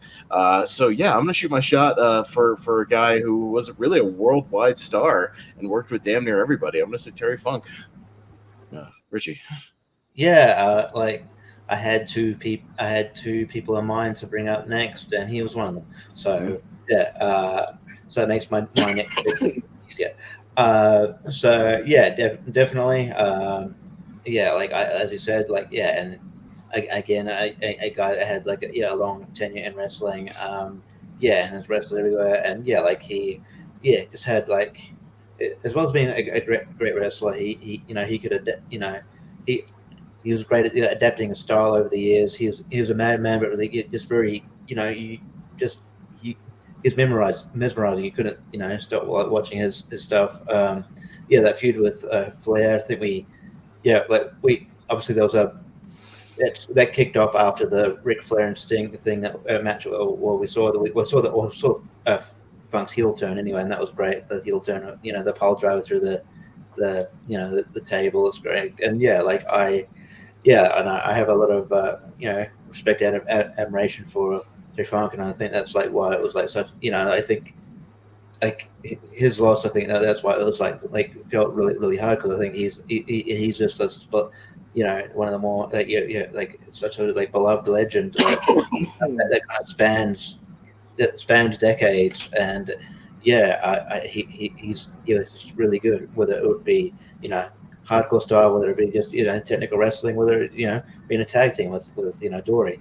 So I'm going to say yes. Yeah, JPO, what do you say about the Funker? I think he's great. I think he's done a lot of great stuff. If he makes it, I'm fine with it. Because I have a couple people higher. It's the first ever no on the show. Okay, we got our first no for tonight for the Funker from JPO. Mr. Cameron, what do you say? Well, I'm going to go with a yes, and I'll throw Terry Funk's name in the ring as probably one of the most selfless wrestlers who ever lived. But I mean, I'll never forget on the Rise and Fall of ECW DVD, Paul Heyman talked about how Terry Funk was like, I can work with him. Let me work with him. I can. I'll make that guy. Yeah, I'll make him a star. Yeah. So, like you said, Pez, like he worked with everybody, like in every territory, in every era, and just that's something that very few people did. People were worried about their spot. Funk was never one of those guys. So, I mean, yeah, that's a yes. All right, Mr. Barber, what do you say about Terry Funk? Yeah, I'll be honest. Terry Funk's not a guy that I have watched a lot of, but Pez, you convinced me, so I probably would have said yes. Please tell me you're not the only. Please tell me you had more exposure to Terry Funk other than that match that Pez match, which was like. Was it Terry Funk? That's that and Beyond the Mat. Like Norman Smiley and Ralphus. Yeah, no. I mean the 90s are a different story. We're talking about the 80s and before. So actually technically that was Beyond the Mat. Wasn't that 2000? That was 2000. That was 2000. Yeah. So exposures to Terry Funk from that. Oh god. All right. So Terry Funk makes the list despite the funk you from JPO to Terry Funk. He makes the list. Majority rules here. But yeah, 2 more spots. Richie, can you fill in one of those 2 spots? All right. There? I wonder if it's on his list, or is he going to be a Scrooge again? I don't know. No. You're allowed to say no on the show. I know. I'm just being silly because you're the only one who said no. So now you're. Yeah. Yeah. All right. I'm going to go for one of the better characters. Best characters in wrestling. Guy that's still technically, working today. He's on someone's books. I'm gonna go Jake the Snake Roberts. Jacob the Snake, as you will. Another Jacob. I don't like that. You don't like that. Oh, yeah. I think obviously I want to, again, a very, very, very good talker. There's a reason that he's doing like manager stuff now with Lance Archer. I mean, you could argue they should, that they should be utilized more, but is that? Oh God, that's got crop weird. Distracting. But yeah, and obviously, him coming out with Damien, but the feud with Macho Man, where really gnarly, where Damien bit him, but that feud with Rick Rude, which has kind of got really personal. The inventor of the DDT, which if you read up on it, he came up with maybe an accident where he was going for a face lock and fell over, and it just kind of looked cool. But yeah. And Jake Roberts, I love Jake, and he's come. It went through a lot of trials and tribulations, which may have affected his star status, in the long run. But he's come out from it, and I think he is still one of the the kind of best wrestling personalities that we've seen. So I'm going to go Jake Roberts. JPO, what do you say about Jake the Snake? You joked about it before. Hey, there we go. All right. But I'm gonna be a screw to say no. I like him a lot. I have a couple that I think he's a great promo. I think there's a couple others that had a little more main event impact. All right, Mr. Cameron, what do you say about Jake the Snake? I am going to say yes, and I think what tips it over, because Richie, that was actually going to be my choice if it ever came down to me, but but I love his promo that he did for WrestleMania 6 where he faced Ted DiBiase, where he was like wallowing in the muck of avarice. And I'm like, I just love that promo so much. And like in-ring stuff, yeah, I mean, I can see where JPO is coming from, but just he was so good at like the DDT on the concrete floor with Ricky Steamboat at one of the early Saturday night's main events, and Steamboat just sold it like he died, and like he had to literally be like dragged into the ring. It's stuff like that, like the little intangible stuff that just like throws it over the top for me. All right. Well, got 2 yeses and a no so far. Mr. Barber, what do you say about Jake the Snake? I say it's up to you, Pez, because I'm gonna say no. Like, yeah, Right. I get where Richie's coming from, but like JPO, like he's a great talker, but like, yeah, his in-ring stuff, it's never something that I was like, oh, I'm gonna go back and watch that Jake the Snake Roberts match. I will say I'm gonna go back and listen to that Jake the Snake Roberts promo, but like for me, I just don't think it's enough of both personally, and maybe that's just me not seeing a lot. So I mean, I guess unfairly, I have to say no. But who knows? Maybe I'll watch some more of his stuff, come back, and be like, hey, I was wrong. All right.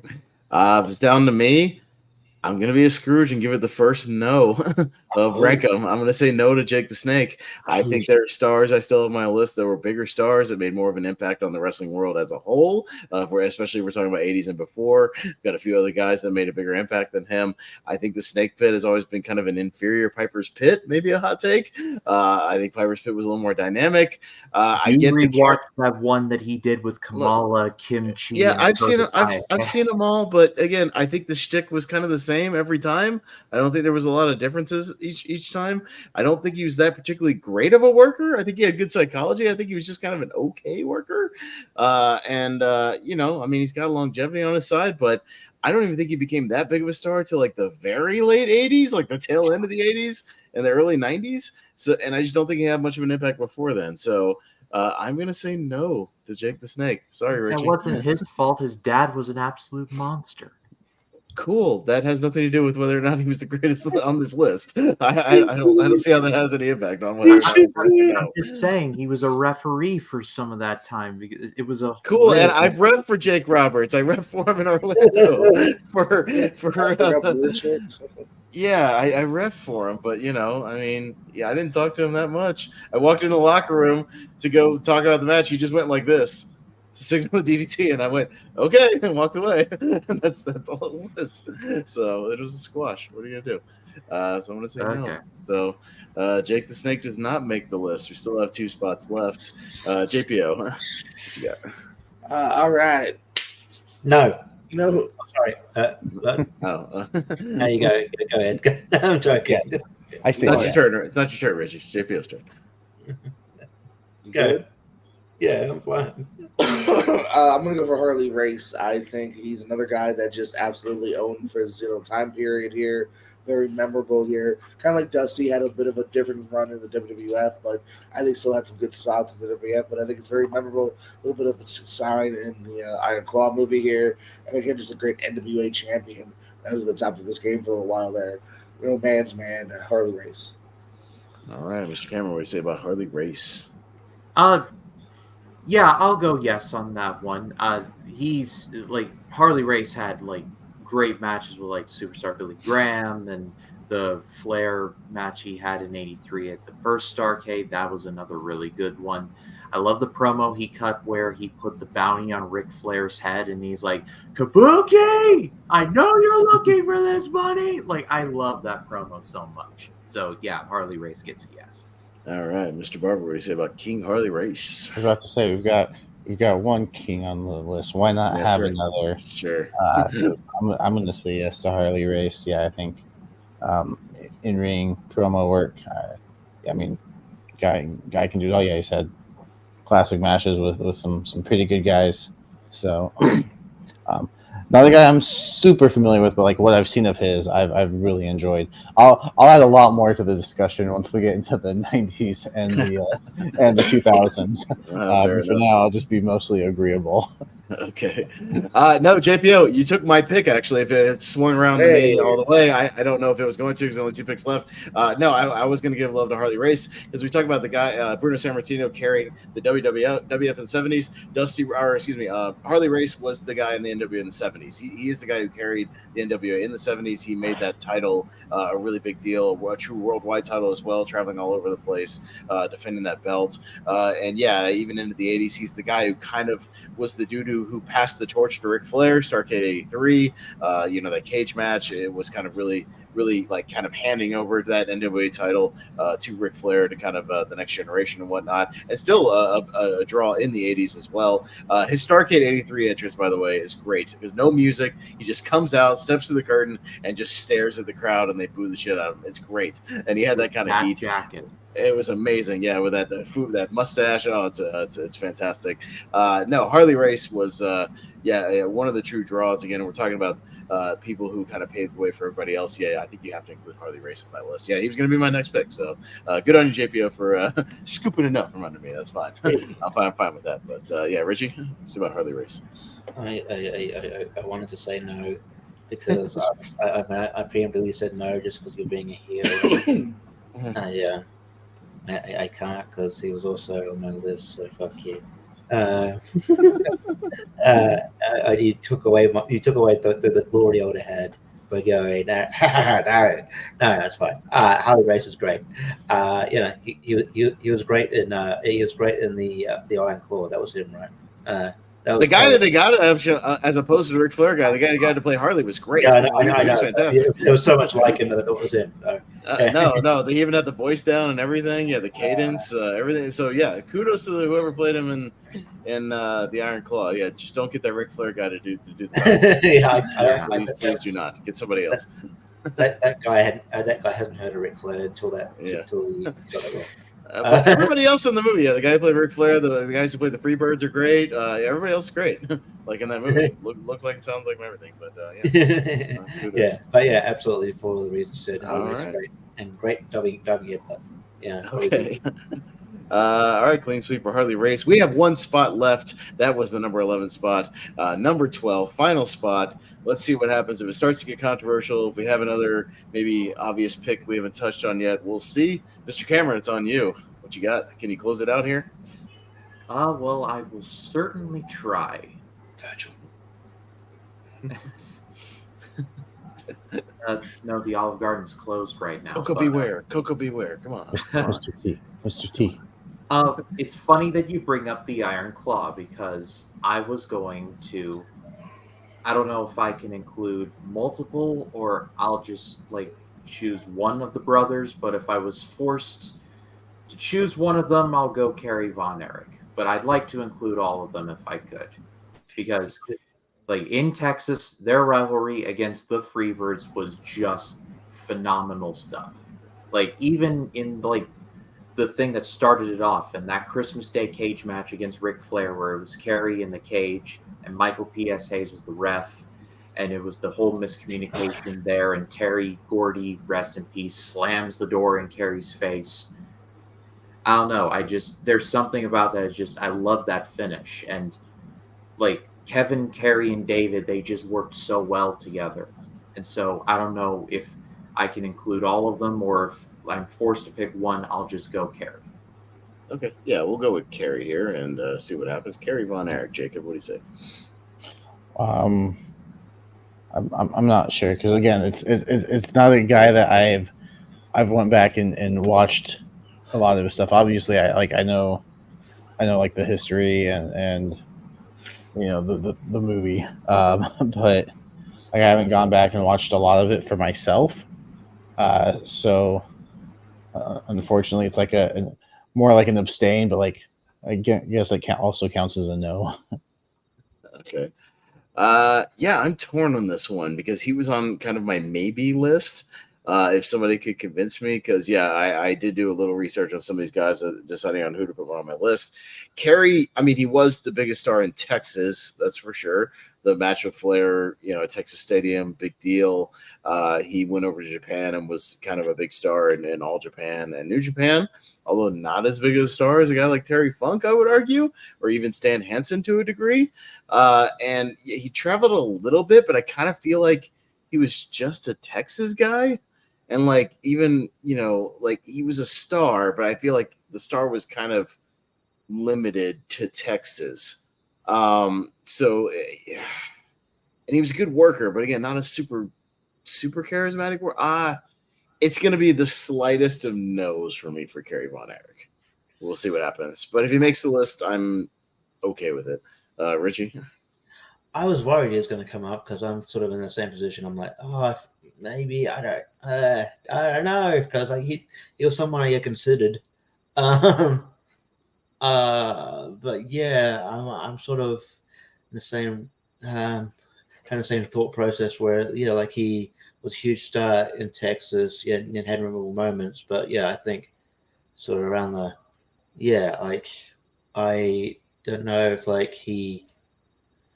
But then I don't know. I mean, I guess there's probably someone I'm missing that might, maybe fit the bill of the last slot better, but I don't think at the moment. But I might go opposite of Pez and just go slight yes, but yeah, like if he doesn't, I'm cool with it too. But yeah. All right, it is split. JPO, it comes down to you. Yes or no for Kerry Von Erich? I was going to nominate him next. I'm going to go yes. Okay. I think there was that kind of peak in Texas where they were like a boy band, man, and he also has the NWA World Title run. Yeah, I think he should go on. I think he's another representative of a huge pop in wrestling. Yes, it was Texas Center, but he was still kind of like that was a thing, though. All right, so he just squeaks in there 3-2. The final one to just eke in there, Kerry Von Erich at number 12. And that is going to be the list for tonight. All our spots are now filled. Before we go around and start individually ranking this list, we will go around as Malcolm does as well. Any honorable mentions you might have brought up, had it got it back around to you? Richie, any honorable mentions you might have brought up? I mean, like you mentioned, like Stan Hansen, but I don't think many people would have seen some of the stuff. Tito Santana, like Rock and Roll Express. If we're going to tag teams, but maybe if we're just doing we'll do tag teams later. We'll come back around to that. Probably Sting, but I'd argue that he kind of hit a stride in the '90s. Yeah, he's more of a '90s guy. But yeah, it's pretty much Ted DiBiase. I think those are kind of the main ones really I can think of. But yeah, so that'd be my honorable. But I think we got most of the ones. Yeah. JPO, any honorable mentions you would have brought up? Got back around to you. Yeah, Richard mentioned a couple of them. I actually was going to maybe argue Sting as well. I do think he's at least having main events by the late '80s and he's coming to his own. Iron Sheik, I think, is worthy of bringing up. You know what I mean? Big time heel, kind of again right on that cusp of kind of before pay-per-views and everything, being a big star. Ted DiBiase, also such a great character in the late '80s as well as a really good worker from Mid South as well. Junkyard Dog, I think, is worth of bringing up as well. He was really popular, super popular in the mid card, never quite got that number one shine. And those are the kind of other ones in my mind. All right, Mr. Cameron, any honorable mentions? Bruiser Brody was one that immediately came to mind. I just had his face in my head. Shoot.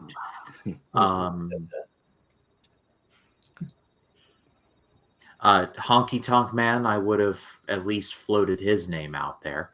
Sound like it would have been as popular as the Brawl for All, but I would have thrown his name out there. Ultimate Warrior is another one. I would have floated Bret Hart's name out there too. I know he's. I'd say no to that for the '80s. I'd get maybe yes for the '90s. '80s, no, he's a tag team guy through the '80s, and not even that big of a tag team guy. He's Cowboy Bret Hart for my part. Yeah. No, it's normal bread by the I think you bring that up in the 90s when we get to that. I think you got a Of strong course. argument. Oh, yeah, he's a absolutely. shoe in for the 90s. Oh, for sure. But the yeah, 80s, 80s, he's still I'd doing probably good. say no with the context. Tag teams as losing battle royals. Yeah. Mr. Barber, any honorable mentions you might have brought up? Yeah, I mean, a lot of the people already mentioned. Bob Backlund is one that I probably would have brought up next had Kerry Von Erich not made it. But then, yeah, like several of them have already been mentioned. I won't re-mention them. All right. Yeah, I might have been, again, that historian guy that would have brought up maybe Pedro Morales being the first Triple Crown champion and a pretty big, lengthy star, kind of the guy who made the Intercontinental title sort of what it was.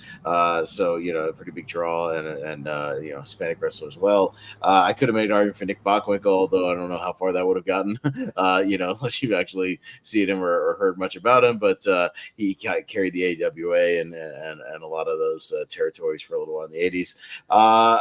Superstar Billy Graham for influence. A lot of people took a lot of stuff from Billy Graham, later, and a lot of people have cited Billy Graham as an influence as far as character-wise, promo-wise.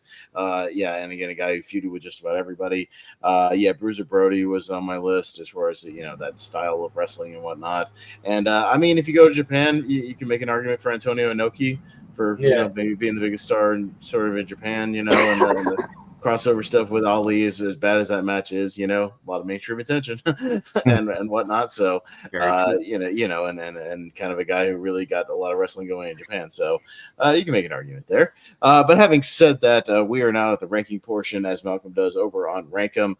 So what we're going to do is write down our answers here as far as we'll start at the number 12 spot and you guys will vote and we'll see what we got here. Hopefully we don't have any 5-way ties. Otherwise we might have to actually spin a wheel or something like that. I might have to have one on standby, but we'll see what happens here. Vote for who you think goes on the number 12 spot. I'll run down the list just one more time. It's also in the private chat if you need to refer to it. We got Macho Man Randy Savage, Hulk Hogan, Ric Flair, Roddy Piper, Bruno Sammartino, Dusty Rhodes, Andre the Giant, Ricky the Dragon Steamboat, Jerry Lawler, Terry Funk, Harley Race, and Kerry Von Erich in there as well.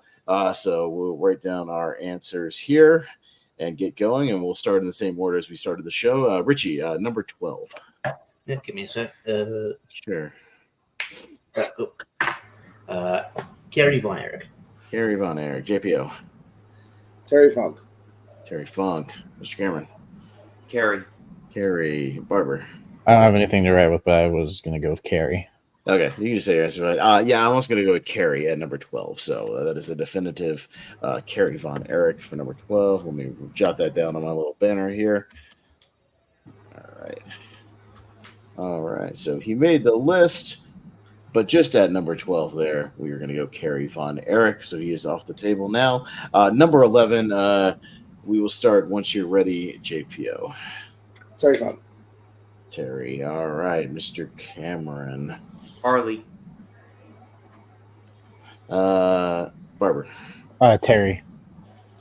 I'm really glad I got him on the list, but even then, I would say some of these other stars are bigger, so I'll also go Terry Funk. Richie. I said Harley Race. Harley Race. Okay, so close, but 3 votes for Terry Funk will get him in at number 11, as he is now off the board. All right, I'm going to mark them off my personal list here. So Terry Funk and Kerry Von Erich off the table as we are going to number 10. And we will start with Mr. Cameron. Whenever you're ready, no rush. But Harley. Barber. Jerry. Jerry. Okay. I'll go Harley Race for this one, but I'm glad he made the list. Richie? Yeah, I do that thing where I erase my board, knowing that, damn it, I'm going to write the same thing. Harley Race. Okay. Anyone pull Malcolm tonight and run from the table, JPO? Jerry Lawler. Jerry Lawler. Okay. Harley Race makes the list at number 10 here. So Harley Race, number 10. There we go. Harley Race at number 10. Yeah. All right.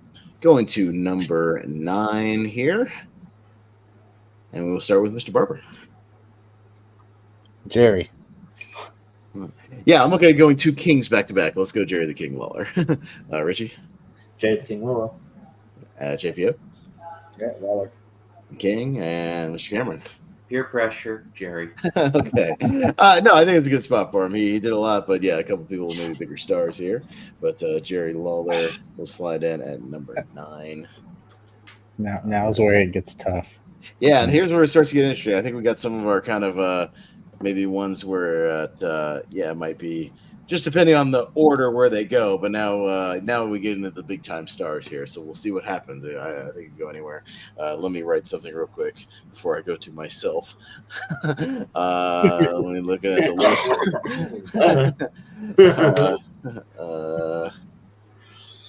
All right. Pez, what do you have? I'll do Ricky Steamboat at number 8. Richie. With Simpatico, Ricky Steamboat. Ricky Steamboat, JPO. Really, guys, I can't believe you're Ricky Steamboat. Ricky Steamboat, okay. Jacob. Andre the Giant. Andre, Mr. Barber. I was gonna go Bruno. Okay. But with 3 votes, the Dragon in at number 8. Ricky Steamboat. Jeez. Well, again, I'm kind of going with like influence and star power here. A little. No. I'm with the rest not. of the list. Promos, man. Main event of never main event of Yeah. That's what drags you down. One of the best in the ring ever? Yeah, absolutely. But Yeah. you got to go all around. You got to go some more factors here. So, no, I get it. Let me write down my next one here. All right.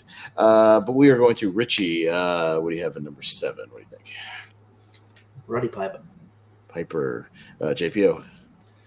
I had Bruno. So much you know. Bruno. Mr. Cameron. Let's go Andre again. Andre Barber. I'm gonna stick with Bruno. Okay, and I'm going to go Piper. So the only person who didn't vote for Piper or Bruno is Mr. Cameron. You are the deciding one. Is it going to be Piper or Bruno? Bruno. Bruno at number 7. All right. And Martino at number 7. All right, there we go. Going to San Martino, number 7. Going to number 6.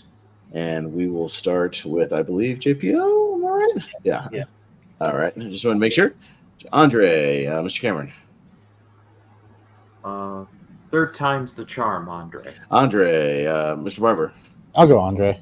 Andre, I'll stick with Piper. Richie. I guess I'm sticking with Piper for another round. Okay. But Andre the Giant, the 8th wonder of the world, is going to be number 6 on here. The 8th He's wonder the of the world. 6th wonder of the world. 6th wonder of the world here on Rankum. That's right. But Andre the Giant will make number 6 tonight. There you have it right there. Going to number 5. And we will go to give everybody a second if you want to change your answers here. A couple of you guys had Andre there. Mr. Cameron will be up next. Rowdy. Barber. Yeah, I think this is a good spot for Piper. Yeah, I'll stick with Hot Rod, and seems like it's going to go that way, Richie. Roddy Piper. JPO, are you simpatico with us or somebody else? Rowdy, all right, Roddy Piper. Rowdy Ronda Rousey, what? Ronda Rousey. Ronda Rousey, all right. All right, Roddy Piper in at number 5, and we are into the top 5 here, going to number 4. And just a quick reminder of what we have left, just for these top 4. 4 stars left. We got Dusty Rhodes, Ric Flair, Hulk Hogan, and Randy Savage is who is still on the table to pick from those. So give you guys a second if you need to parse that out. Dusty, Savage, Hogan, and Flair left on the table. And I believe, are we at Mr. Barber now? Yes. Dusty. That's where I'm going. Dusty. Richie. Dusty Rhodes, baby. Dusty Rhodes. JPO. Dusty. Dusty. Cameron. If you will. All right. Clean sweep for Dusty at number 4. Okay. This is this one. Yeah, only 3 left here. Dusty Rhodes going in at number 4. Check the comments real quick. Somebody saying good night to you, JPO. Good night, everyone. Good night to you. Good night, everyone. Good night to you. Thanks for watching. All right, going to number 3, the top 3 Savage, Hogan, Flair, all household names. I am gonna go. Oh, I should probably write something down real quick. I was doing banners. My apologies. Sorry about that. Trying to do multiple things. Macho Man, Savage, Richie, Yeah, it was tough, but I went Randy Savage as well. Randy Savage, JPO, This is Ric Flair. Ric Flair, Jacob, Hulk. Hulk, and Barber. Oh, I was going Macho Man. Okay, Macho Man with 3 votes will be number 3. Randy Savage. All right. And as it is with Rankum, we are in the top 2 now. So your final vote will be for who you think is number 1. So it's either going to be Hulk Hogan or Ric Flair for number 1 of this list. You are not voting for number 2. You are voting for number 1.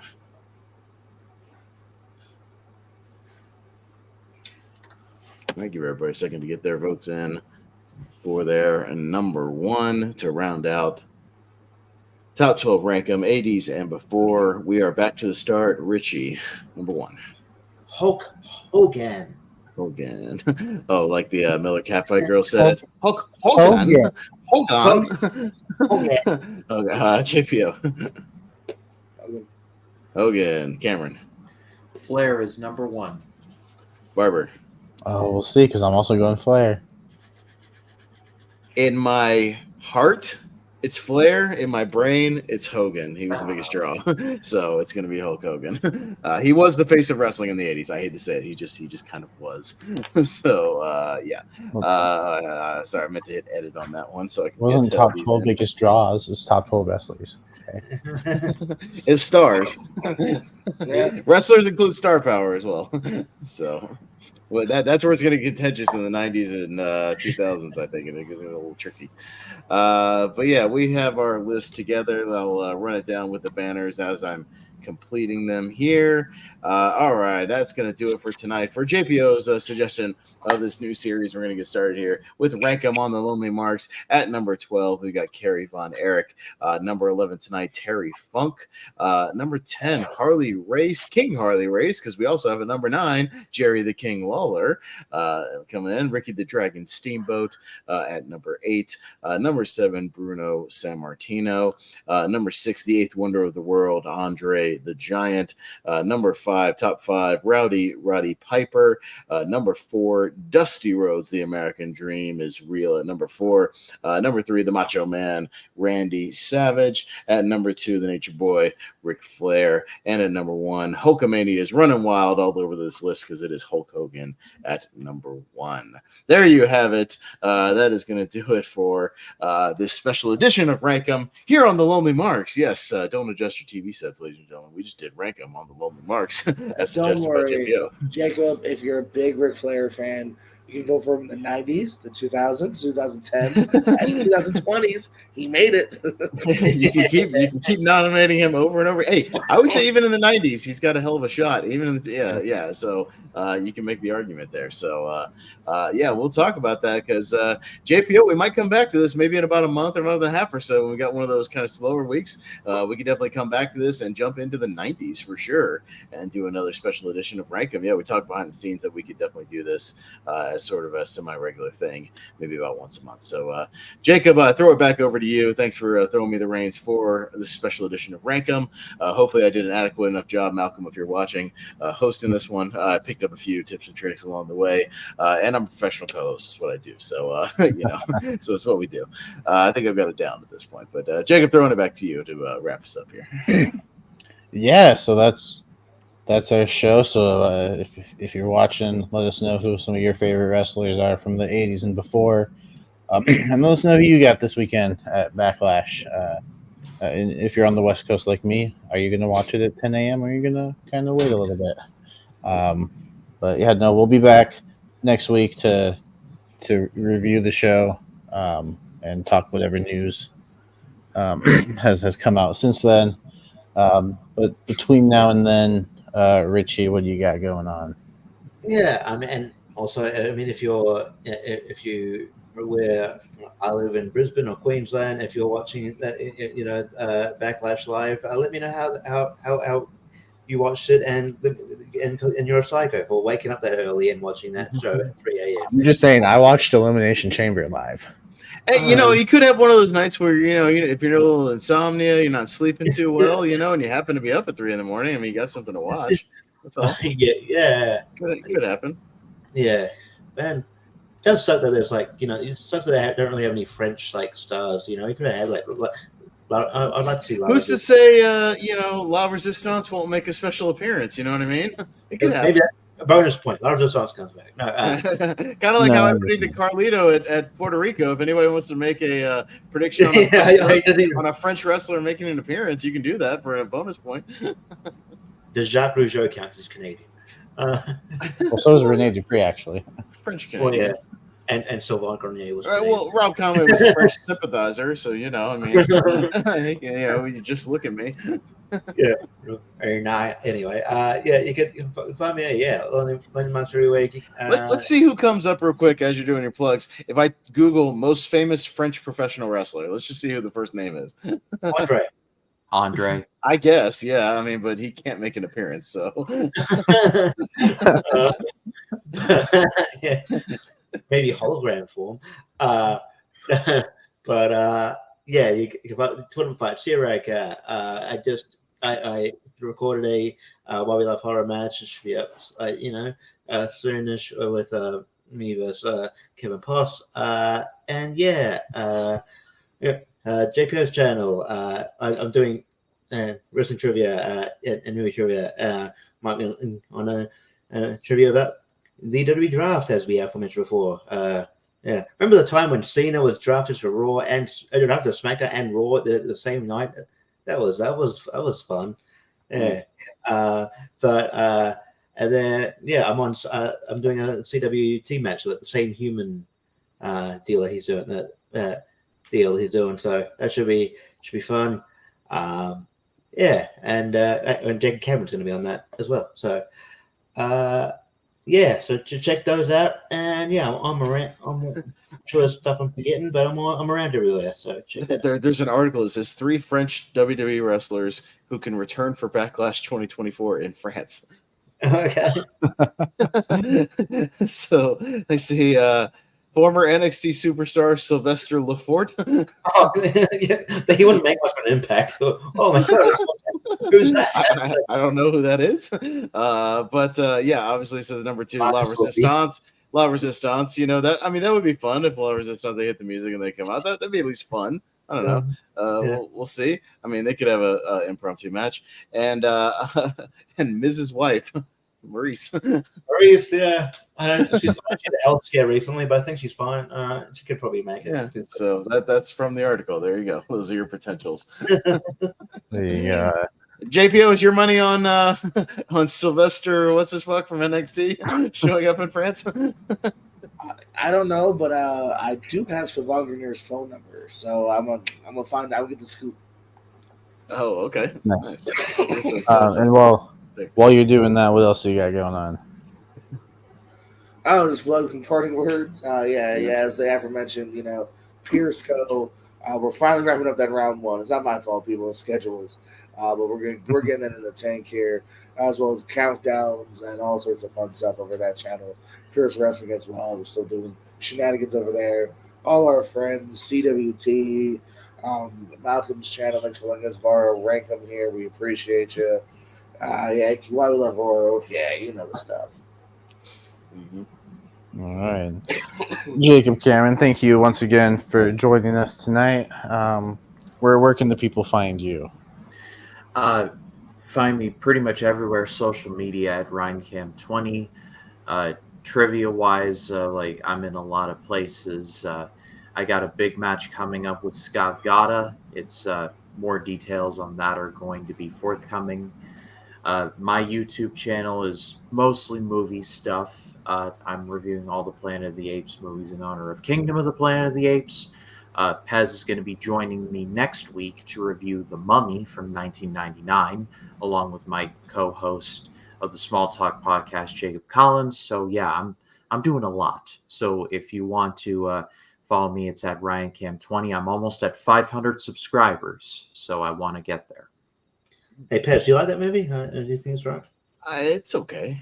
Okay. I mean, I don't know. The second time I saw it this week in theaters, like, I don't know if it worked as well as the first time I saw it in theaters this week. Like, just it was. I mean, it was passable. It's decent entertainment. It's not quite as good as Tomb of the Dragon Emperor, but it's It's kind of there. You know, I mean, I'm a big fan of like the Scorpion King 3 with Randy Couture and shit like that. So yeah, Billy Zane, some of those guys. Yeah, Pez, what do you got going on? Yeah, no, actually, not that much coming up over the next week. It's mostly just stuff here on the Movie Hero Network, just co-hosting the usual tournament fights, tier ranker fights, all that kind of stuff.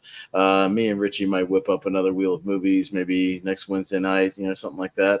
Maybe after I go see a sneak peek of Kingdom of the Planet of the Apes that night at 7:00. So they're doing it a day early, so I might go check that out. Then maybe come back and do a little wheel of movies with Richie. We'll see. But yeah, no, that's not too much outside of that for now. Very nice. And yeah, you can also catch me over at CWT, where somehow I am in the finals of the clash against Eric Moreno, a rematch of my Twitch TV title match, which I lost horribly. So I'm looking for revenge. And if anyone is surprised that I'm in the finals, I'm going to join you because I also did not expect to be there. But I'm glad I am. And then, yeah, no, not much else going on. If you're in the Washington State area, you can catch me doing comedy at the Juice Box every Tuesday. But yeah, no, I mean, other than that, we will be back next Thursday discussing Backlash and whatever else came up during the week. So for my fellow Lonely Marks, Richie, Jordan, Austin, our guest of honor, or Jacob Cameron, I am Jacob Barber. This has been the Lonely Marks. Pez, take us out. And we'll see you next time. Later, everybody.